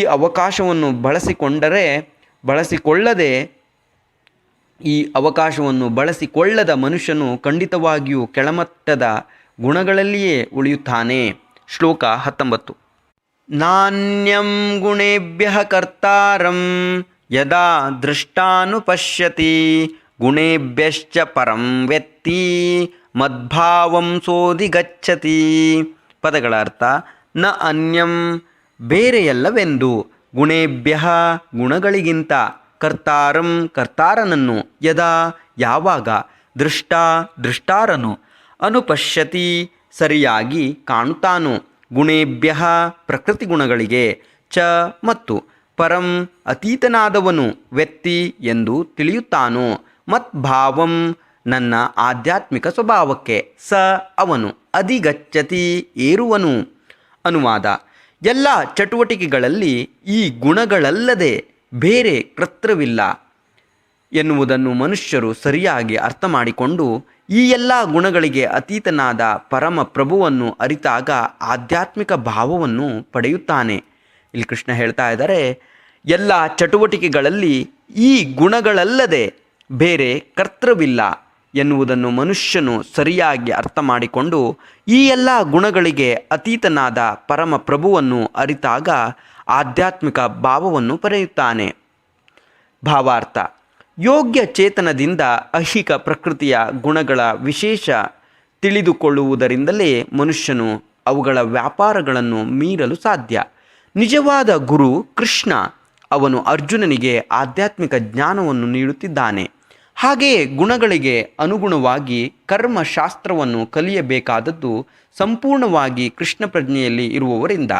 ಇಲ್ಲವಾದರೆ ಮನುಷ್ಯನ ಜೀವನವು ತಪ್ಪು ದಾರಿಯನ್ನು ಹಿಡಿಯುತ್ತದೆ. ತನ್ನ ಆಧ್ಯಾತ್ಮಿಕ ಸ್ಥಿತಿ, ತನ್ನ ಐಹಿಕ ದೇಹ, ತನ್ನ ಇಂದ್ರಿಯಗಳು, ತಾನು ಹೇಗೆ ಸಿಕ್ಕಿದ್ದೇನೆ, ಹೇಗೆ ಗುಣಗಳ ಪ್ರಭಾವದಲ್ಲಿದ್ದೇನೆ, ಇವೆಲ್ಲವನ್ನು ಯೋಗ್ಯ ಗುರುವಿನ ಉಪದೇಶದಿಂದ ಜೀವಿಯು ತಿಳಿದುಕೊಳ್ಳಬಹುದು. ಈ ಗುಣಗಳ ಹಿಡಿತಕ್ಕೆ ಸಿಕ್ಕಿ ಆತನು ನಿಸ್ಸಹಾಯಕನಾಗುತ್ತಾನೆ. ಆದರೆ ತನ್ನ ವಾಸ್ತವ ಸ್ಥಿತಿಯನ್ನು ಕಾಣಲು ಆತನಿಗೆ ಸಾಧ್ಯವಾದಾಗ ಆತನು ಆಧ್ಯಾತ್ಮಿಕ ಬದುಕಿನ ಅವಕಾಶವಿರುವ ದಿವ್ಯ ನೆಲೆಯನ್ನು ಸೇರಬಹುದು. ವಾಸ್ತವವಾಗಿ ವಿವಿಧ ಕರ್ಮಗಳ ಕರ್ತೃವು ಜೀವಿ ಅಲ್ಲವೇ ಅಲ್ಲ. ಐಹಿಕ ಪ್ರಕೃತಿಯ ಒಂದು ವಿಶಿಷ್ಟ ಗುಣವು ನಡೆಸುವ ಒಂದು ನಿರ್ದಿಷ್ಟ ಬಗೆಯ ದೇಹದಲ್ಲಿ ಇರುವುದರಿಂದ ಅವನು ಕರ್ಮ ಮಾಡಲೇಬೇಕಾಗುತ್ತದೆ. ಆಧ್ಯಾತ್ಮಿಕ ಅಧಿಕಾರದ ನೆರವಿಲ್ಲದಿದ್ದರೆ ಮನುಷ್ಯನು ತಾನು ವಾಸ್ತವವಾಗಿ ಯಾವ ಸ್ಥಿತಿಯಲ್ಲಿದ್ದೇನೆ ಎಂದು ತಿಳಿಯಲಾರ. ಸದ್ಗುರುವಿನ ಸಹವಾಸದಲ್ಲಿ ಆತನು ತನ್ನ ನಿಜವಾದ ಸ್ಥಿತಿಯನ್ನು ಕಾಣಬಲ್ಲ. ಈ ಚಟುವಟಿಕೆ ಅಥವಾ ಈ ತಿಳುವಳಿಕೆಯಿಂದ ಆತನು ಕೃಷ್ಣ ಪ್ರಜ್ಞೆಯಲ್ಲಿ ದೃಢನಾಗುವುದು ಸಾಧ್ಯವಾಗುತ್ತದೆ. ಕೃಷ್ಣ ಪ್ರಜ್ಞೆಯಲ್ಲಿ ಇರುವವನು ಐಹಿಕ ಪ್ರಕೃತಿಯ ಗುಣಗಳ ಪ್ರಭಾವಕ್ಕೆ ಸಿಕ್ಕಿಕೊಳ್ಳುವುದಿಲ್ಲ. ಕೃಷ್ಣನಿಗೆ ಶರಣಾದವನು ಐಹಿಕ ಪ್ರಕೃತಿಯ ವ್ಯಾಪಾರಗಳಿಂದ ಮುಕ್ತನಾಗುತ್ತಾನೆ. ಎಂದು 7ನೆಯ ಅಧ್ಯಾಯದಲ್ಲಿ ಆಗಲೇ ಹೇಳಿದೆ. ಸಂಗತಿಗಳನ್ನು ವಾಸ್ತವವಾಗಿ ಕಾಣಬಲ್ಲವನ ಮೇಲೆ ಐಹಿಕ ಪ್ರಕೃತಿಯ ಪ್ರಭಾವವು ಕ್ರಮೇಣ ನಿಂತು ಹೋಗುತ್ತದೆ. ಶ್ಲೋಕ 20. ಗುಣಾನ್ ಏತಾನ್ ಅತಿತ್ಯತ್ರೀನ್ ದೇಹಿ ದೇಹ ಸಮುದ್ಭವಾನ್ ಜನ್ಮ ಮೃತ್ಯುಜ್ಜರಾ ದುಃಖೈರ್ ವಿಮುಕ್ತೋಮೃತಮಶ್ನುತೆ. ಪದಗಳ ಅರ್ಥ: ಗುಣಾನ್ ಗುಣಗಳನ್ನು, ಏತಾನ್ ಈ ಎಲ್ಲ, ಅತಿಥ್ಯ ಧಾಟಿ, ತ್ರೀನ್ ಮೂರು, ದೇಹಿ ದೇಹಿಯು, ದೇಹ ಶರೀರದಿಂದ, ಸಮುದ್ಭವಾನ್ ಉತ್ಪನ್ನವಾದ, ಜನ್ಮ ಹುಟ್ಟು, ಮೃತ್ಯು ಮರಣ, ಜರ ಮತ್ತು ಮುಪ್ಪುಗಳ, ದುಃಖೈಹಿ ದುಃಖಗಳಿಂದ, ವಿಮುಕ್ತ ಮುಕ್ತನಾಗಿ, ಅಮೃತಂ ಅಮೃತವನ್ನು, ಅಶ್ನುತೆ ಅನುಭೋಗಿಸುತ್ತಾನೆ. ಅನುವಾದ: ದೇಹಧಾರಿಯಾದ ಜೀವಿಯು ಐಹಿಕ ದೇಹದೊಂದಿಗೆ ಸಹಯೋಗವಿರುವ ಈ 3 ಗುಣಗಳನ್ನು ಮೀರಬಲ್ಲವನಾಗಬೇಕು. ಆಗ ಅವನು ಹುಟ್ಟು, ಸಾವು, ಮುಪ್ಪು ಮತ್ತು ಅವುಗಳ ದುಃಖಗಳಿಂದ ಬಿಡುಗಡೆ ಹೊಂದಿ ಈ ಜನ್ಮದಲ್ಲಿಯೇ ಅಮೃತವನ್ನು ಸವಿಯುತ್ತಾನೆ. ಇಲ್ಲಿ ಕೃಷ್ಣ ಅರ್ಜುನನಿಗೆ ಹೇಳ್ತಾ ಇದ್ದಾರೆ, ದೇಹಧಾರಿಯಾದ ಜೀವಿಯು ಐಹಿಕ ದೇಹದೊಂದಿಗೆ ಸಹಯೋಗವಿರುವ ಈ 3 ಗುಣಗಳನ್ನು ಮೀರಬಲ್ಲವನಾಗಬೇಕು. ಈ 3 ಗುಣ ಅಂದರೆ ಸತ್ವಗುಣ, ರಜೋಗುಣ, ತಮೋಗುಣ. ಈ 3 ಗುಣಗಳನ್ನು ಮೀರಬಲ್ಲವನಾಗಬೇಕು. ಆಗ ಅವನು ಹುಟ್ಟು, ಸಾವು, ಮುಪ್ಪು ಮತ್ತು ಅವುಗಳ ದುಃಖಗಳಿಂದ ಬಿಡುಗಡೆ ಹೊಂದಿ ಈ ಜನ್ಮದಲ್ಲಿಯೇ ಅಮೃತವನ್ನು ಸವಿಯುತ್ತಾನೆ. ಭಾವಾರ್ಥ: ಈ ದೇಹದಲ್ಲಿಯೂ ಸಹ ಸಂಪೂರ್ಣ ಕೃಷ್ಣ ಪ್ರಜ್ಞೆಯಲ್ಲಿ ಆಧ್ಯಾತ್ಮಿಕ ಸ್ಥಿತಿಯಲ್ಲಿರುವುದು ಹೇಗೆ ಸಾಧ್ಯ ಎನ್ನುವುದನ್ನು ಈ ಶ್ಲೋಕದಲ್ಲಿ ಹೇಳಿದೆ. ಈ ದೇಹದಲ್ಲಿಯೂ ಸಹ ಸಂಪೂರ್ಣ ಕೃಷ್ಣ ಪ್ರಜ್ಞೆಯಲ್ಲಿ ಆಧ್ಯಾತ್ಮಿಕ ಸ್ಥಿತಿಯಲ್ಲಿರುವುದು ಹೇಗೆ ಸಾಧ್ಯ ಎನ್ನುವುದನ್ನು ಈ ಶ್ಲೋಕದಲ್ಲಿ ಹೇಳಿದೆ. ದೇಹಿ ಎನ್ನುವ ಸಂಸ್ಕೃತ ಪದಕ್ಕೆ ದೇಹವಿರುವ ಎಂದರ್ಥ. ಈ ಐಹಿಕ ದೇಹದಲ್ಲಿದ್ದರೂ ಆಧ್ಯಾತ್ಮಿಕ ಜ್ಞಾನದಲ್ಲಿ ತನ್ನ ಮುನ್ನಡೆಯಿಂದ ಮನುಷ್ಯನು ಪ್ರಕೃತಿ ಗುಣಗಳ ಪ್ರಭಾವದಿಂದ ಮುಕ್ತನಾಗಬಲ್ಲ. ಈ ದೇಹದಲ್ಲಿಯೇ ಆಧ್ಯಾತ್ಮಿಕ ಜೀವನದ ಸುಖವನ್ನು ಅನುಭವಿಸಬಲ್ಲ. ಏಕೆಂದರೆ ಈ ದೇಹವನ್ನು ಬಿಟ್ಟ ನಂತರ ನಿಶ್ಚಯವಾಗಿಯೂ ಅವನು ಆಧ್ಯಾತ್ಮಿಕ ಗಗನಕ್ಕೆ ಹೋಗುವನು. ಆದರೆ ಈ ದೇಹದಲ್ಲಿಯೂ ಅವನು ಆಧ್ಯಾತ್ಮಿಕ ಸುಖವನ್ನು ಸವಿಯಬಲ್ಲ. ಬೇರೆ ಮಾತುಗಳಲ್ಲಿ ಹೇಳುವುದಾದರೆ, ಕೃಷ್ಣ ಪ್ರಜ್ಞೆಯಲ್ಲಿ ಮಾಡುವ ಭಕ್ತಿ ಸೇವೆಯು ಐಹಿಕ ಬಂಧನದಿಂದ ಬಿಡುಗಡೆಯಾದದ್ದರ ಗುರುತು. ಕೃಷ್ಣ ಪ್ರಜ್ಞೆಯಲ್ಲಿ ಮಾಡುವ ಭಕ್ತಿ ಸೇವೆಯು ಐಹಿಕ ಬಂಧನದಿಂದ ಬಿಡುಗಡೆಯಾದದ್ದರ ಗುರುತು. ಇದನ್ನು 18ನೆಯ ಅಧ್ಯಾಯದಲ್ಲಿ ವಿವರಿಸಲಾಗುವುದು. ಐಹಿಕ ಪ್ರಕೃತಿ ಗುಣಗಳ ಪ್ರಭಾವದಿಂದ ಬಿಡುಗಡೆಯಾದಾಗ ಮನುಷ್ಯನು ಭಕ್ತಿ ಸೇವೆಯನ್ನು ಪ್ರವೇಶಿಸುತ್ತಾನೆ. ಐಹಿಕ ಪ್ರಕೃತಿ ಗುಣಗಳ ಪ್ರಭಾವದಿಂದ ಬಿಡುಗಡೆಯಾದಾಗ ಮನುಷ್ಯನು ಭಕ್ತಿ ಸೇವೆಯನ್ನು ಪ್ರವೇಶಿಸುತ್ತಾನೆ. ಶ್ಲೋಕ 21. ಕೈರ್ಲಿಂಗೈಸ್ತ್ರೀನ್ ಗುಣಾನೇತಾನ್ ಅತೀತೋ ಭವತಿ ಪ್ರಭೋ ಕಿಮಾಚಾರಃ ಕಥಂ ಚೈತಾಂ ಸ್ತ್ರೀನ್ ಗುಣಾನ್ ಅತಿವರ್ತತೆ. ಪದಗಳ ಅರ್ಥ: ಅರ್ಜುನ ಉವಾಚ. ಅರ್ಜುನನು ಹೇಳಿದನು, ಕೈ ಯಾವ, ಲಿಂಗೈಹಿ ಸಂಕೇತಗಳಿಂದ, ತ್ರೀನ್ 3, ಗುಣಾನ್ ಗುಣಗಳನ್ನು, ಏತಾನ್ ಈ ಎಲ್ಲ, ಅತಿತಃ ದಾಟಿದವನಾಗಿ, ಭವತಿ ಇರುತ್ತಾನೆ, ಪ್ರಭೋ ನನ್ನ ಸ್ವಾಮಿಯೇ, ಕಿಂ ಏನು, ಆಚಾರಃ ಆಚಾರವು, ಕಥಂ ಹೇಗೆ, ಚ ಕೂಡ, ಏತಾನ್ ಈ, ತ್ರೀನ್ 3, ಗುಣಾನ್ ಗುಣಗಳನ್ನು, ಅತಿವರ್ತತೆ ದಾಟುತ್ತಾನೆ. ಅನುವಾದ: ಅರ್ಜುನನು ಪ್ರಶ್ನಿಸಿದನು, ಪ್ರಿಯ ಪ್ರಭುವೇ, ಈ ಗುಣತ್ರಯಗಳನ್ನು ಮೀರಿದವನ ಲಕ್ಷಣಗಳು ಯಾವುವು? ಆತನು ಹೇಗೆ ನಡೆದುಕೊಳ್ಳುತ್ತಾನೆ? ಅವನು ಹೇಗೆ ಪ್ರಕೃತಿ ಗುಣಗಳನ್ನು ಮೀರುತ್ತಾನೆ? ಇಲ್ಲಿ ಕೃಷ್ಣ ಅರ್ಜುನನಿಗೆ ಹೇಳ್ತಾ ಇದ್ದಾರೆ, ಅಂದರೆ ಹಿಂದಿನ ಶ್ಲೋಕಗಳಲ್ಲಿ ಕೃಷ್ಣ ಅರ್ಜುನನಿಗೆ ಈ 3 ಗುಣಗಳ ಬಗ್ಗೆ ಹೇಳಿದರು. ಸತ್ವಗುಣ, ರಜೋಗುಣ, ತಮೋಗುಣಗಳ ಬಗ್ಗೆ. ಆಮೇಲೆ ಈ 3 ಗುಣಗಳನ್ನು ಮೀರಿದವನು ಹುಟ್ಟು, ಸಾವು, ಮುಪ್ಪು ಮತ್ತು ಅವುಗಳ ದುಃಖಗಳಿಂದ ಬಿಡುಗಡೆ ಹೊಂದಿ ಈ ಜನ್ಮದಲ್ಲಿಯೇ ಅಮೃತವನ್ನು ಸವಿಯುತ್ತಾನೆ ಅಂತ ಹೇಳಿ ಕೃಷ್ಣ ಹೇಳಿದರು. ಆಮೇಲೆ ಅರ್ಜುನ ಕೃಷ್ಣನಿಗೆ ಪ್ರಶ್ನೆ ಕೇಳ್ತಾ ಇದ್ದಾರೆ, ಪ್ರಿಯ ಪ್ರಭುವೇ, ಈ ಗುಣತ್ರಯಗಳನ್ನು ಮೀರಿದವನ ಲಕ್ಷಣಗಳು ಯಾವುವು? ಆತನು ಹೇಗೆ ನಡೆದುಕೊಳ್ಳುತ್ತಾನೆ? ಅವನು ಹೇಗೆ ಪ್ರಕೃತಿ ಗುಣಗಳನ್ನು ಮೀರುತ್ತಾನೆ ಅಂತ ಹೇಳಿ. ಭಾವಾರ್ಥ: ಈ ಶ್ಲೋಕದಲ್ಲಿ ಅರ್ಜುನನ ಪ್ರಶ್ನೆಗಳು ತುಂಬ ಯುಕ್ತವಾಗಿವೆ. ಆಗಲೇ ಐಹಿಕ ಗುಣಗಳನ್ನು ಮೀರಿದ ಮನುಷ್ಯನ ಲಕ್ಷಣಗಳನ್ನು ಅವನು ತಿಳಿದುಕೊಳ್ಳಲು ಬಯಸುತ್ತಾನೆ. ಇಂತಹ ದಿವ್ಯ ಮನುಷ್ಯನ ಲಕ್ಷಣಗಳೇನು ಎಂದು ಮೊದಲು ಪ್ರಶ್ನಿಸುತ್ತಾನೆ. ಆತನು ಆಗಲೇ ಐಹಿಕ ಪ್ರಕೃತಿ ಗುಣಗಳ ಪ್ರಭಾವವನ್ನು ಮೀರಿದ್ದಾನೆ ಎಂದು ಅರ್ಥ ಮಾಡಿಕೊಳ್ಳುವುದು ಹೇಗೆ? ಅವನು ಹೇಗೆ ಬದುಕುತ್ತಾನೆ ಮತ್ತು ಅವನ ಚಟುವಟಿಕೆಗಳು ಯಾವುವು ಎನ್ನುವುದು ಎರಡನೆಯ ಪ್ರಶ್ನೆ. ಅವು ನಿಯಂತ್ರಿತವೇ ಅಥವಾ ಅನಿಯಂತ್ರಿತವೇ? ಅನಂತರ ಅರ್ಜುನನು ದಿವ್ಯ ಸ್ವಭಾವವನ್ನು ಪಡೆದುಕೊಳ್ಳುವ ಮಾರ್ಗವೇನು ಎಂದು ಕೇಳುತ್ತಾನೆ. ಅದು ಬಹಳ ಮುಖ್ಯವಾದದ್ದು. ಯಾವಾಗಲೂ ಆಧ್ಯಾತ್ಮಿಕವಾಗಿ ನೆಲೆಸಿರಲು ನೇರವಾದ ಮಾರ್ಗ ತಿಳಿಯದಿದ್ದರೆ ಅದರ ಲಕ್ಷಣಗಳನ್ನು ತೋರುವ ಸಾಧ್ಯವಿಲ್ಲ. ಆದುದರಿಂದ ಅರ್ಜುನನು ಕೇಳಿದ ಈ ಎಲ್ಲ ಪ್ರಶ್ನೆಗಳು ಮುಖ್ಯವಾದವು. ಪ್ರಭುವು ಅವುಗಳಿಗೆ ಉತ್ತರ ಹೇಳುತ್ತಾನೆ. ಶ್ಲೋಕ 22-25. ಶ್ರೀ ಭಗವಾನು ಉವಾಚ ಪ್ರಕಾಶಂ ಚ ಪ್ರವೃತ್ತಿಂ ಚ ಮೋಹಮೇವ ಚ ಪಾಂಡವ ನ ದ್ವೇಷ್ಟಿ ಸಂಪ್ರವೃತ್ತಾನಿ ನ ನಿವೃತ್ತಾನಿ ಕಾಂಕ್ಷತಿ. ಶ್ರೀ ಭಗವಾನು ಉವಾಚ ಪ್ರಕಾಶಂ ಚ ಪ್ರವೃತ್ತಿಂ ಚ ಮೋಹಮೇವ ಚ ಪಾಂಡವ ನ ದ್ವೇಷ್ಟಿ ಸಂಪ್ರವೃತ್ತಾನಿ ನ ನಿವೃತ್ತಾನಿ ಕಾಂಕ್ಷತಿ. ಉದಾಸೀನೋ ಗುಣೈರ್ಯೋ ನ ವಿಚಾಲ್ಯತೆ ಗುಣಾವರ್ತಂತ ಇತ್ಯೇವಂ ಯೋವತಿಷ್ಠತಿ ನೇಂಗತೆ. ಸಮದುಃಖ ಸುಖಂ ಸ್ವಸ್ಥಃ ಸಮಲೋಷ್ಟಾಶ್ಮ ಕಾಂಚನಃ ತುಲ್ಯಪ್ರಿಯಾ ಪ್ರಿಯೋ ಧೀರಸ್ ತುಲ್ಯ ನಿಂದಾತ್ಮ ಸಂಸ್ತುತಿಃ.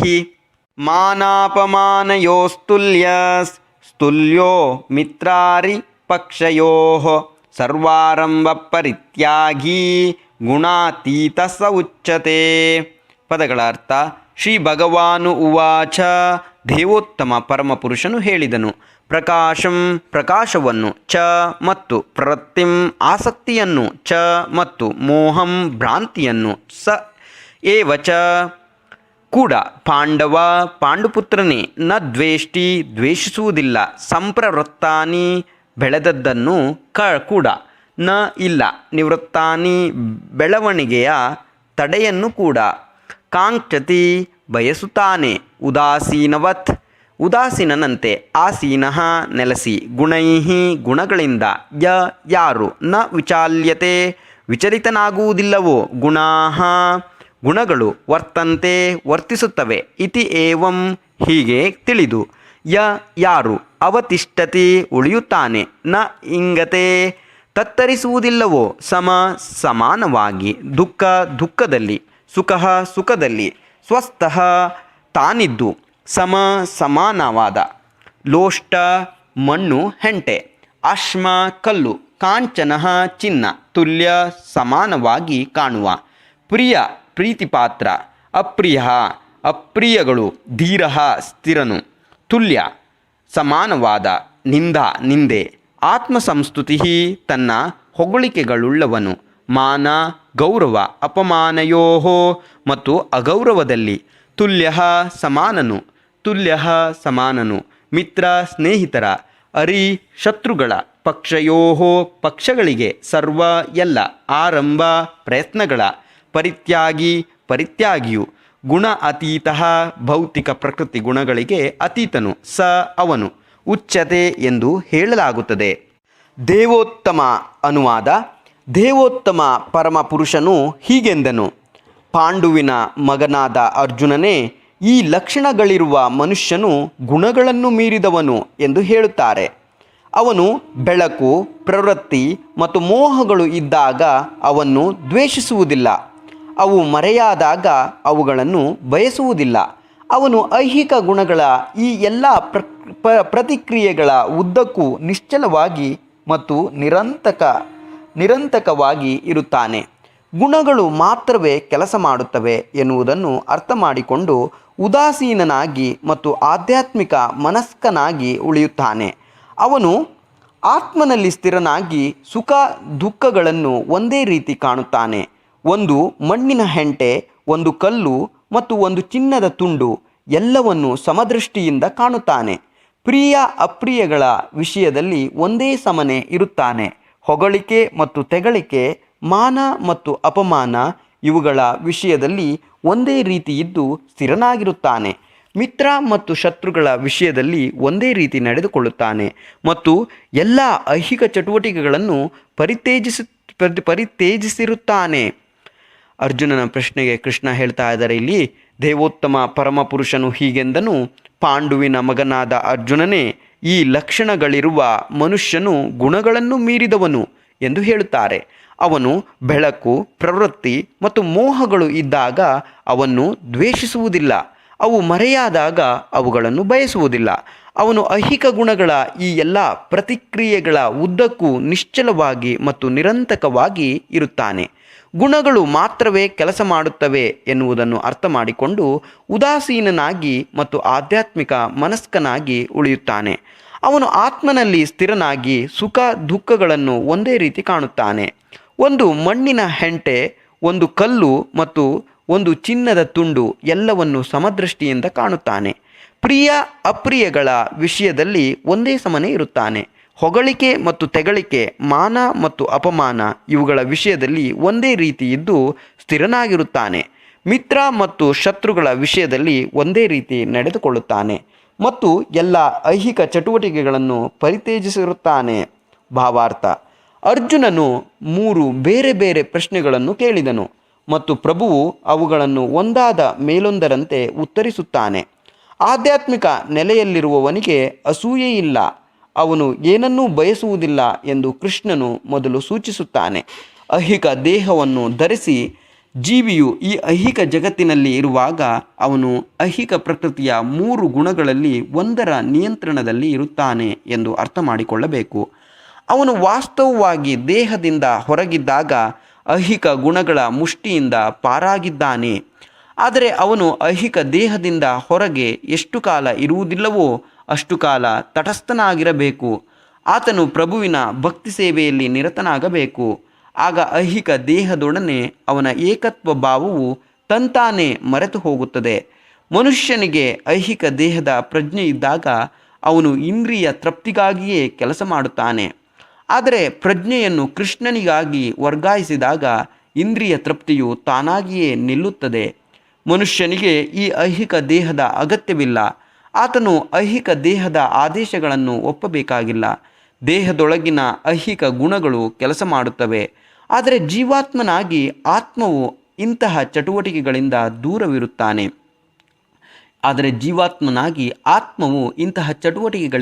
ದೂರವಿರುತ್ತಾನೆ.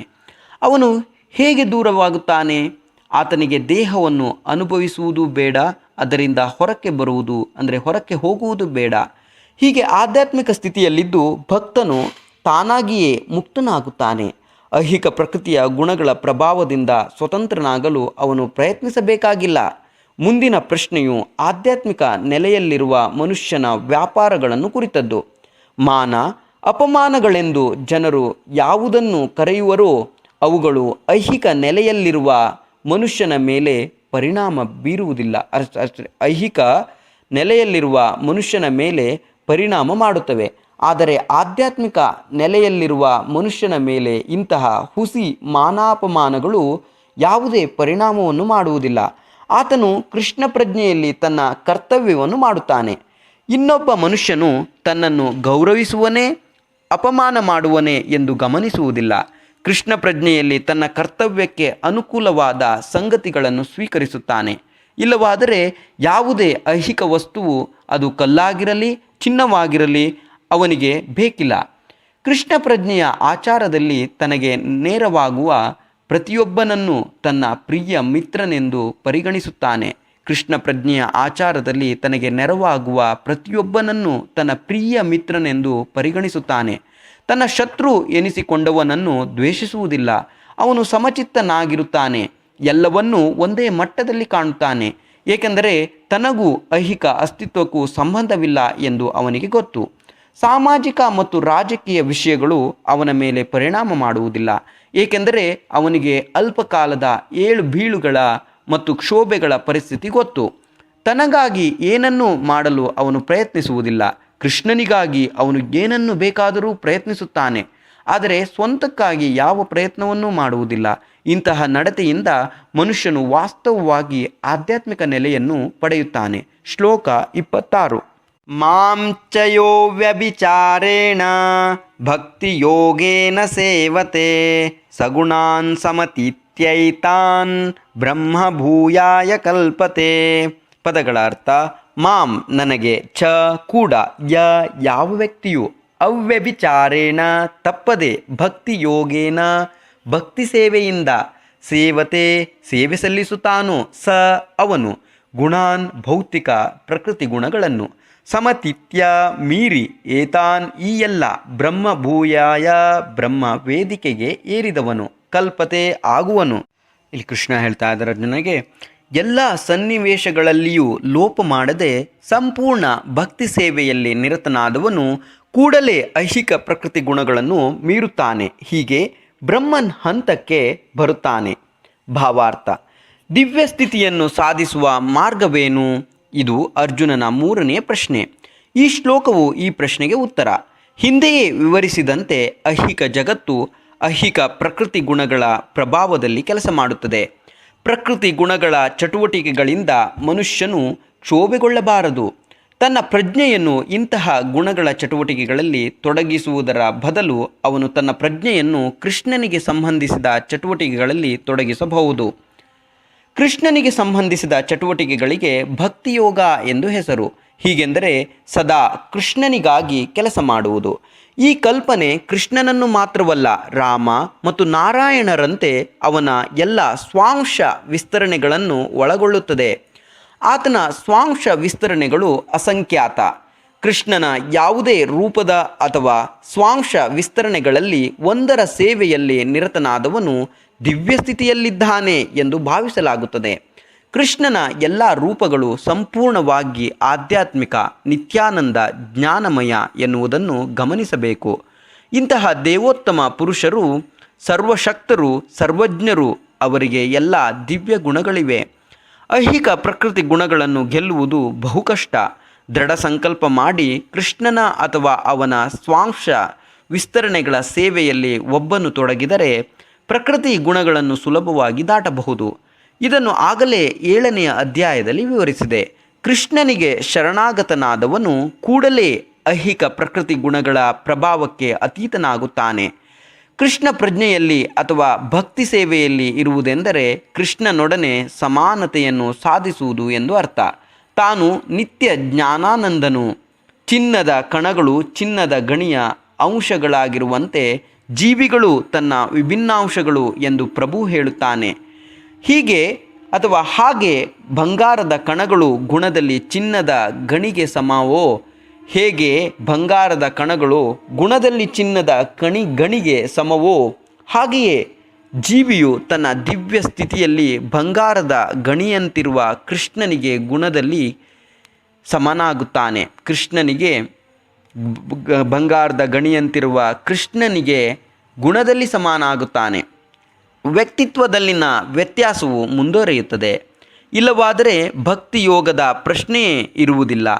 ಭಕ್ತಿಯೋಗದ ಅರ್ಥ ಇದು: ಪ್ರಭು ಇದ್ದಾನೆ, ಭಕ್ತನಿದ್ದಾನೆ. ಪ್ರಭು ಭಕ್ತರ ನಡುವಣ ಪ್ರೀತಿಯ ವಿನಿಮಯವಿದೆ. ಆದುದರಿಂದ ದೇವೋತ್ತಮ ಪರಮಪುರುಷನಲ್ಲಿ ಮತ್ತು ವ್ಯಕ್ತಿಗತ ಜೀವಿಯಲ್ಲಿ ಇಬ್ಬರು ವ್ಯಕ್ತಿಗಳ ವೈಯಕ್ತಿಕ ವಿಶೇಷವೂ ಇರುತ್ತದೆ. ಇಲ್ಲವಾದರೆ ಭಕ್ತಿಯೋಗಕ್ಕೆ ಅರ್ಥವೇ ಇಲ್ಲ. ಪ್ರಭುವಿನೊಡನೆ ಒಂದೇ ದಿವ್ಯ ಸ್ಥಿತಿಯಲ್ಲಿ ಮನುಷ್ಯನು ಇರದಿದ್ದರೆ ಅವನು ಪರಮಪ್ರಭುವಿನ ಸೇವೆಯನ್ನು ಮಾಡಲಾರ. ರಾಜನ ವೈಯಕ್ತಿಕ ಸಹಾಯಕನಾಗಬೇಕಾದರೆ ಮನುಷ್ಯನು ಅಗತ್ಯವಾದ ಅರ್ಹತೆಗಳನ್ನು ಪಡೆಯಬೇಕು. ಅರ್ಹತೆ ಎಂದರೆ ಬ್ರಹ್ಮನಾಗುವುದು ಅಥವಾ ಎಲ್ಲ ಐಹಿಕ ಕಲ್ಮಶದ ಸೋಂಕಿನಿಂದ ಮುಕ್ತನಾಗುವುದು. ವೇದ ಸಾಹಿತ್ಯದಲ್ಲಿ ಬ್ರಹ್ಮೈವ ಸನ್ ಬ್ರಹ್ಮಾಪಿ ಏತಿ ಎಂದು ಹೇಳಿದೆ. ಬ್ರಹ್ಮನಾಗುವುದರ ಮೂಲಕ ಮನುಷ್ಯನು ಪರಮ ಬ್ರಹ್ಮನನ್ನು ಪಡೆಯಬಹುದು. ಹೀಗೆಂದರೆ ಮನುಷ್ಯನು ಗುಣಾತ್ಮಕನಾಗಿ ಬ್ರಹ್ಮನೊಂದಿಗೆ ಒಂದಾಗಬೇಕು ಎಂದು ಅರ್ಥ. ಗುಣಾತ್ಮಕನಾಗಿ ಬ್ರಹ್ಮನೊಂದಿಗೆ ಒಂದಾಗಬೇಕು ಎಂದು ಅರ್ಥ. ಬ್ರಹ್ಮನನ್ನು ಸಾಧಿಸಿದ ಮನುಷ್ಯನು ಪ್ರತ್ಯೇಕ ಆತ್ಮವಾಗಿ ನಿತ್ಯ ಬ್ರಹ್ಮನ ಗುರುತನ್ನು ಕಳೆದುಕೊಳ್ಳುವುದಿಲ್ಲ. ಶ್ಲೋಕ 27. ಶ್ಲೋಕ 27. ಬ್ರಹ್ಮಣೋ ಹಿ ಪ್ರತಿಷ್ಠಾಹಂ ಅಮೃತಸ್ಯ ಚ ಶಾಶ್ವತಸ್ಯ ಚ ಧರ್ಮಸ್ಯ ಸುಖಸೈಕಾಂತಿಕಸ್ಯ ಚ. ಪದಗಳ ಅರ್ಥ: ಬ್ರಹ್ಮಣಃ ನಿರಾಕಾರ ಬ್ರಹ್ಮಜ್ಯೋತಿಯ, ಹಿ ಖಂಡಿತವಾಗಿಯೂ, ಪ್ರತಿಷ್ಠಾ ಆಶ್ರಯವು, ಅಹಂ ನಾನಾಗಿದ್ದೇನೆ, ಅಮೃತಸ್ಯ ಅಮೃತವಾದ, ಅವ್ಯಯಸ್ಯ ಅವಿನಾಶಿಯಾದ, ಚ ಕೂಡ, ಶಾಶ್ವತಸ್ಯ ಶಾಶ್ವತವಾದ, ಚ ಮತ್ತು, ಧರ್ಮಸ್ಯ ಸ್ವರೂಪಸ್ಥಿತಿಯ, ಸುಖಸ್ಯ ಸುಖದ, ಐಕಾಂತಿಕಸ್ಯ ಅಂತಿಮವಾದ, ಚ ಕೂಡ. ಅನುವಾದ: ನಿರಾಕಾರ ಬ್ರಹ್ಮನಿಗೆ ಮೃತ್ಯುವಿಲ್ಲ. ಅವನು ಅವಿನಾಶಿ, ಶಾಶ್ವತ, ಪರಮ ಸುಖವೇ ಅದರ ಸಹಜ ಸ್ಥಿತಿ. ನಾನು ಈ ನಿರಾಕಾರ ಬ್ರಹ್ಮನಿಗೆ ಆಧಾರ. ಇಲ್ಲಿ ಕೃಷ್ಣ ಹೇಳ್ತಾ ಇದ್ದಾರೆ ಲಾಸ್ಟ್ ಶ್ಲೋಕದಲ್ಲಿ, ನಿರಾಕಾರ ಬ್ರಹ್ಮನಿಗೆ ಮೃತ್ಯುವಿಲ್ಲ, ಅವನು ಅವಿನಾಶಿ, ಶಾಶ್ವತ, ಪರಮ ಸುಖವೇ ಅದರ ಸಹಜ ಸ್ಥಿತಿ, ಪರಮ ಸುಖವೇ ಅದರ ಸಹಜ ಸ್ಥಿತಿ. ನಾನು ಅಂದರೆ ಕೃಷ್ಣ ಇಲ್ಲಿ ಈ ನಿರಾಕಾರ ಬ್ರಹ್ಮನಿಗೆ ಆಧಾರ ಅಂತ ಹೇಳ್ತಿದ್ದಾರೆ. ಭಾವಾರ್ಥ: ಬ್ರಹ್ಮನ ಸ್ವರೂಪವು ಅಮರತ್ವ, ಅವಿನಾಶಿತ್ವ, ನಿತ್ಯತೆ ಮತ್ತು ಸುಖ. ಬ್ರಹ್ಮನನು ದಿವ್ಯ ಸಾಕ್ಷಾತ್ಕಾರದ ಪ್ರಾರಂಭ, ಪರಮಾತ್ಮನು ದಿವ್ಯ ಸಾಕ್ಷಾತ್ಕಾರದಲ್ಲಿ ಮಧ್ಯದ ಅಥವಾ ಎರಡನೆಯ ಘಟ್ಟ, ಮತ್ತು ದೇವೋತ್ತಮ ಪರಮಪುರುಷನು ಪರಿಪೂರ್ಣ ಸತ್ಯದ ಪರಮ ಸಾಕ್ಷಾತ್ಕಾರ. ಆದುದರಿಂದ ಪರಮಾತ್ಮನು ನಿರಾಕಾರ ಬ್ರಹ್ಮನು ಪರಮ ಪುರುಷನಲ್ಲಿ ಇದ್ದಾರೆ. ಪರಮಾತ್ಮನು ನಿರಾಕಾರ ಬ್ರಹ್ಮನು ಪರಮ ಪುರುಷನಲ್ಲಿ ಇದ್ದಾರೆ. ಐಹಿಕ ಪ್ರಕೃತಿಯು ಪರಮ ಪ್ರಭುವಿನ ಕೆಳಮಟ್ಟದ ಶಕ್ತಿಯ ಅಭಿವ್ಯಕ್ತಿ ಎಂದು 7ನೇ ಅಧ್ಯಾಯದಲ್ಲಿ ವಿವರಿಸಿದೆ. ಕೆಳಮಟ್ಟದ ಐಹಿಕ ಪ್ರಕೃತಿಗೆ ಮೇಲ್ಮಟ್ಟದ ಪ್ರಕೃತಿಯ ಅಂಶಗಳನ್ನು ನೀಡಿ ಪ್ರಭುವು ಅದಕ್ಕೆ ಗರ್ಭದಾನ ಮಾಡುತ್ತಾನೆ. ಐಹಿಕ ಪ್ರಕೃತಿಗೆ ಇದು ಆಧ್ಯಾತ್ಮಿಕ ಸ್ಪರ್ಶ. ಈ ಐಹಿಕ ಪ್ರಕೃತಿಯಿಂದ ಬದ್ಧನಾದ ಜೀವಿಯು ಆಧ್ಯಾತ್ಮಿಕ ಜ್ಞಾನವನ್ನು ಬೆಳೆಸಿಕೊಳ್ಳಲು ಪ್ರಾರಂಭಿಸಿದಾಗ ಅವನು ಐಹಿಕ ಅಸ್ತಿತ್ವದಿಂದ ಮೇಲೇರುತ್ತಾನೆ. ಕ್ರಮೇಣ ಅವನು ಪರಮ ಸತ್ಯದ ಬ್ರಹ್ಮನ್ ಪರಿಕಲ್ಪನೆಗೆ ಏರುತ್ತಾನೆ. ಬದುಕಿನ ಬ್ರಹ್ಮನ್ ಪರಿಕಲ್ಪನೆಯ ಸಾಧನೆಯು ಆತ್ಮ ಸಾಕ್ಷಾತ್ಕಾರದಲ್ಲಿ ಮೊದಲನೇ ಹಂತ. ಈ ಹಂತದಲ್ಲಿ ಬ್ರಹ್ಮ ಸಾಕ್ಷಾತ್ಕಾರವನ್ನು ಪಡೆದವನು ಐಹಿಕ ಸ್ಥಿತಿಯನ್ನು ಮೀರಿರುತ್ತಾನೆ. ಆದರೆ ವಾಸ್ತವವಾಗಿ ಅವನು ಬ್ರಹ್ಮ ಸಾಕ್ಷಾತ್ಕಾರದಲ್ಲಿ ಪರಿಪೂರ್ಣನಾಗಿರುವುದಿಲ್ಲ. ಆತನು ಬಯಸಿದರೆ ಬ್ರಹ್ಮಸ್ಥಿತಿಯಲ್ಲಿಯೇ ಮುಂದುವರಿಯಬಹುದು. ಆನಂತರ ಅವನು ಕ್ರಮೇಣ ಪರಮಾತ್ಮ ಸಾಕ್ಷಾತ್ಕಾರಕ್ಕೆ ಏರಿ ಅಲ್ಲಿಂದ ದೇವೋತ್ತಮ ಪರಮಪುರುಷನ ಸಾಕ್ಷಾತ್ಕಾರಕ್ಕೆ ಏರಬಹುದು. ವೇದ ಸಾಹಿತ್ಯದಲ್ಲಿ ಇದರ ಅನೇಕ ನಿದರ್ಶನಗಳಿವೆ. 4 ಕುಮಾರರು ಮೊದಲು ಪರಮ ಸತ್ಯದ ನಿರಾಕಾರ ಬ್ರಹ್ಮನ್ ಕಲ್ಪನೆಯಲ್ಲಿ ನೆಲೆಸಿದ್ದರು. ಆನಂತರ ಕ್ರಮೇಣ ಭಕ್ತಿ ಸೇವೆಯ ನೆಲೆಗೆ ಏರಿದರು. ಬ್ರಹ್ಮನ್ನ ನಿರಾಕಾರ ಕಲ್ಪನೆಯ ಆಚೆಗೆ ಏರಲಾರದವನು ಕೆಳಕ್ಕೆ ಬಿದ್ದು ಬಿಡುವ ಅಪಾಯವಿದೆ.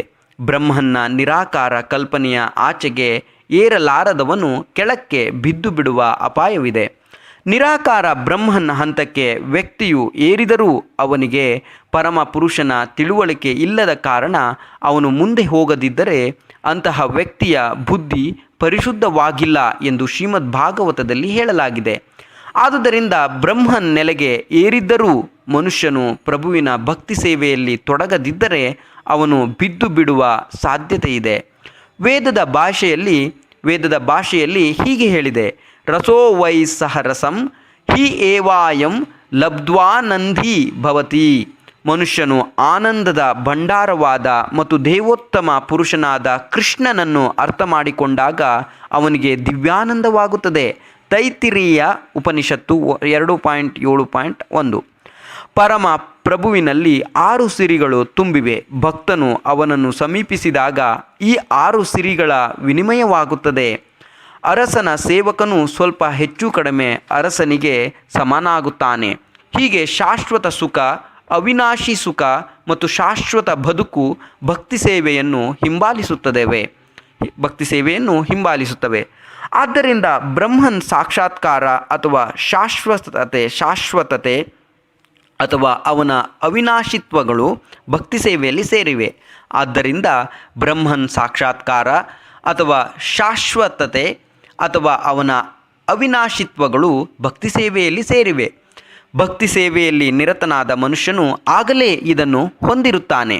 ಜೀವಿಯು ಸ್ವಭಾವದಿಂದ ಬ್ರಹ್ಮನ್ನಾದರೂ ಐಹಿಕ ಜಗತ್ತಿನ ಮೇಲೆ ಪ್ರಭುತ್ವ ನಡೆಸಲು ಬಯಸುತ್ತಾನೆ. ಇದರಿಂದ ಅವನು ಕೆಳಕ್ಕೆ ಬೀಳುತ್ತಾನೆ. ಜೀವಿಯು ತನ್ನ ಸ್ವರೂಪದಲ್ಲಿ ಐಹಿಕ ಪ್ರಕೃತಿಯ ಗುಣತ್ರಯಗಳನ್ನು ಮೀರಿದವನು. ಆದರೆ ಐಹಿಕ ಪ್ರಕೃತಿಯ ಸಹವಾಸವು ಅವನನ್ನು ಸತ್ವ, ರಜಸ್ಸು, ತಮಸ್ಸುಗಳೆಂಬ ಐಹಿಕ ಪ್ರಕೃತಿ ಗುಣಗಳಲ್ಲಿ ಸಿಗಿಸುತ್ತದೆ. ಆದರೆ ಐಹಿಕ ಪ್ರಕೃತಿಯ ಸಹವಾಸವು ಅವನನ್ನು ಸತ್ವಗುಣ, ರಜೋಗುಣ, ತಮಸ್ಸು ಗುಣ ಅಂದರೆ ತಮೋಗುಣಗಳೆಂಬ ಐಹಿಕ ಪ್ರಕೃತಿ ಗುಣಗಳಲ್ಲಿ ಸಿಗಿಸುತ್ತದೆ.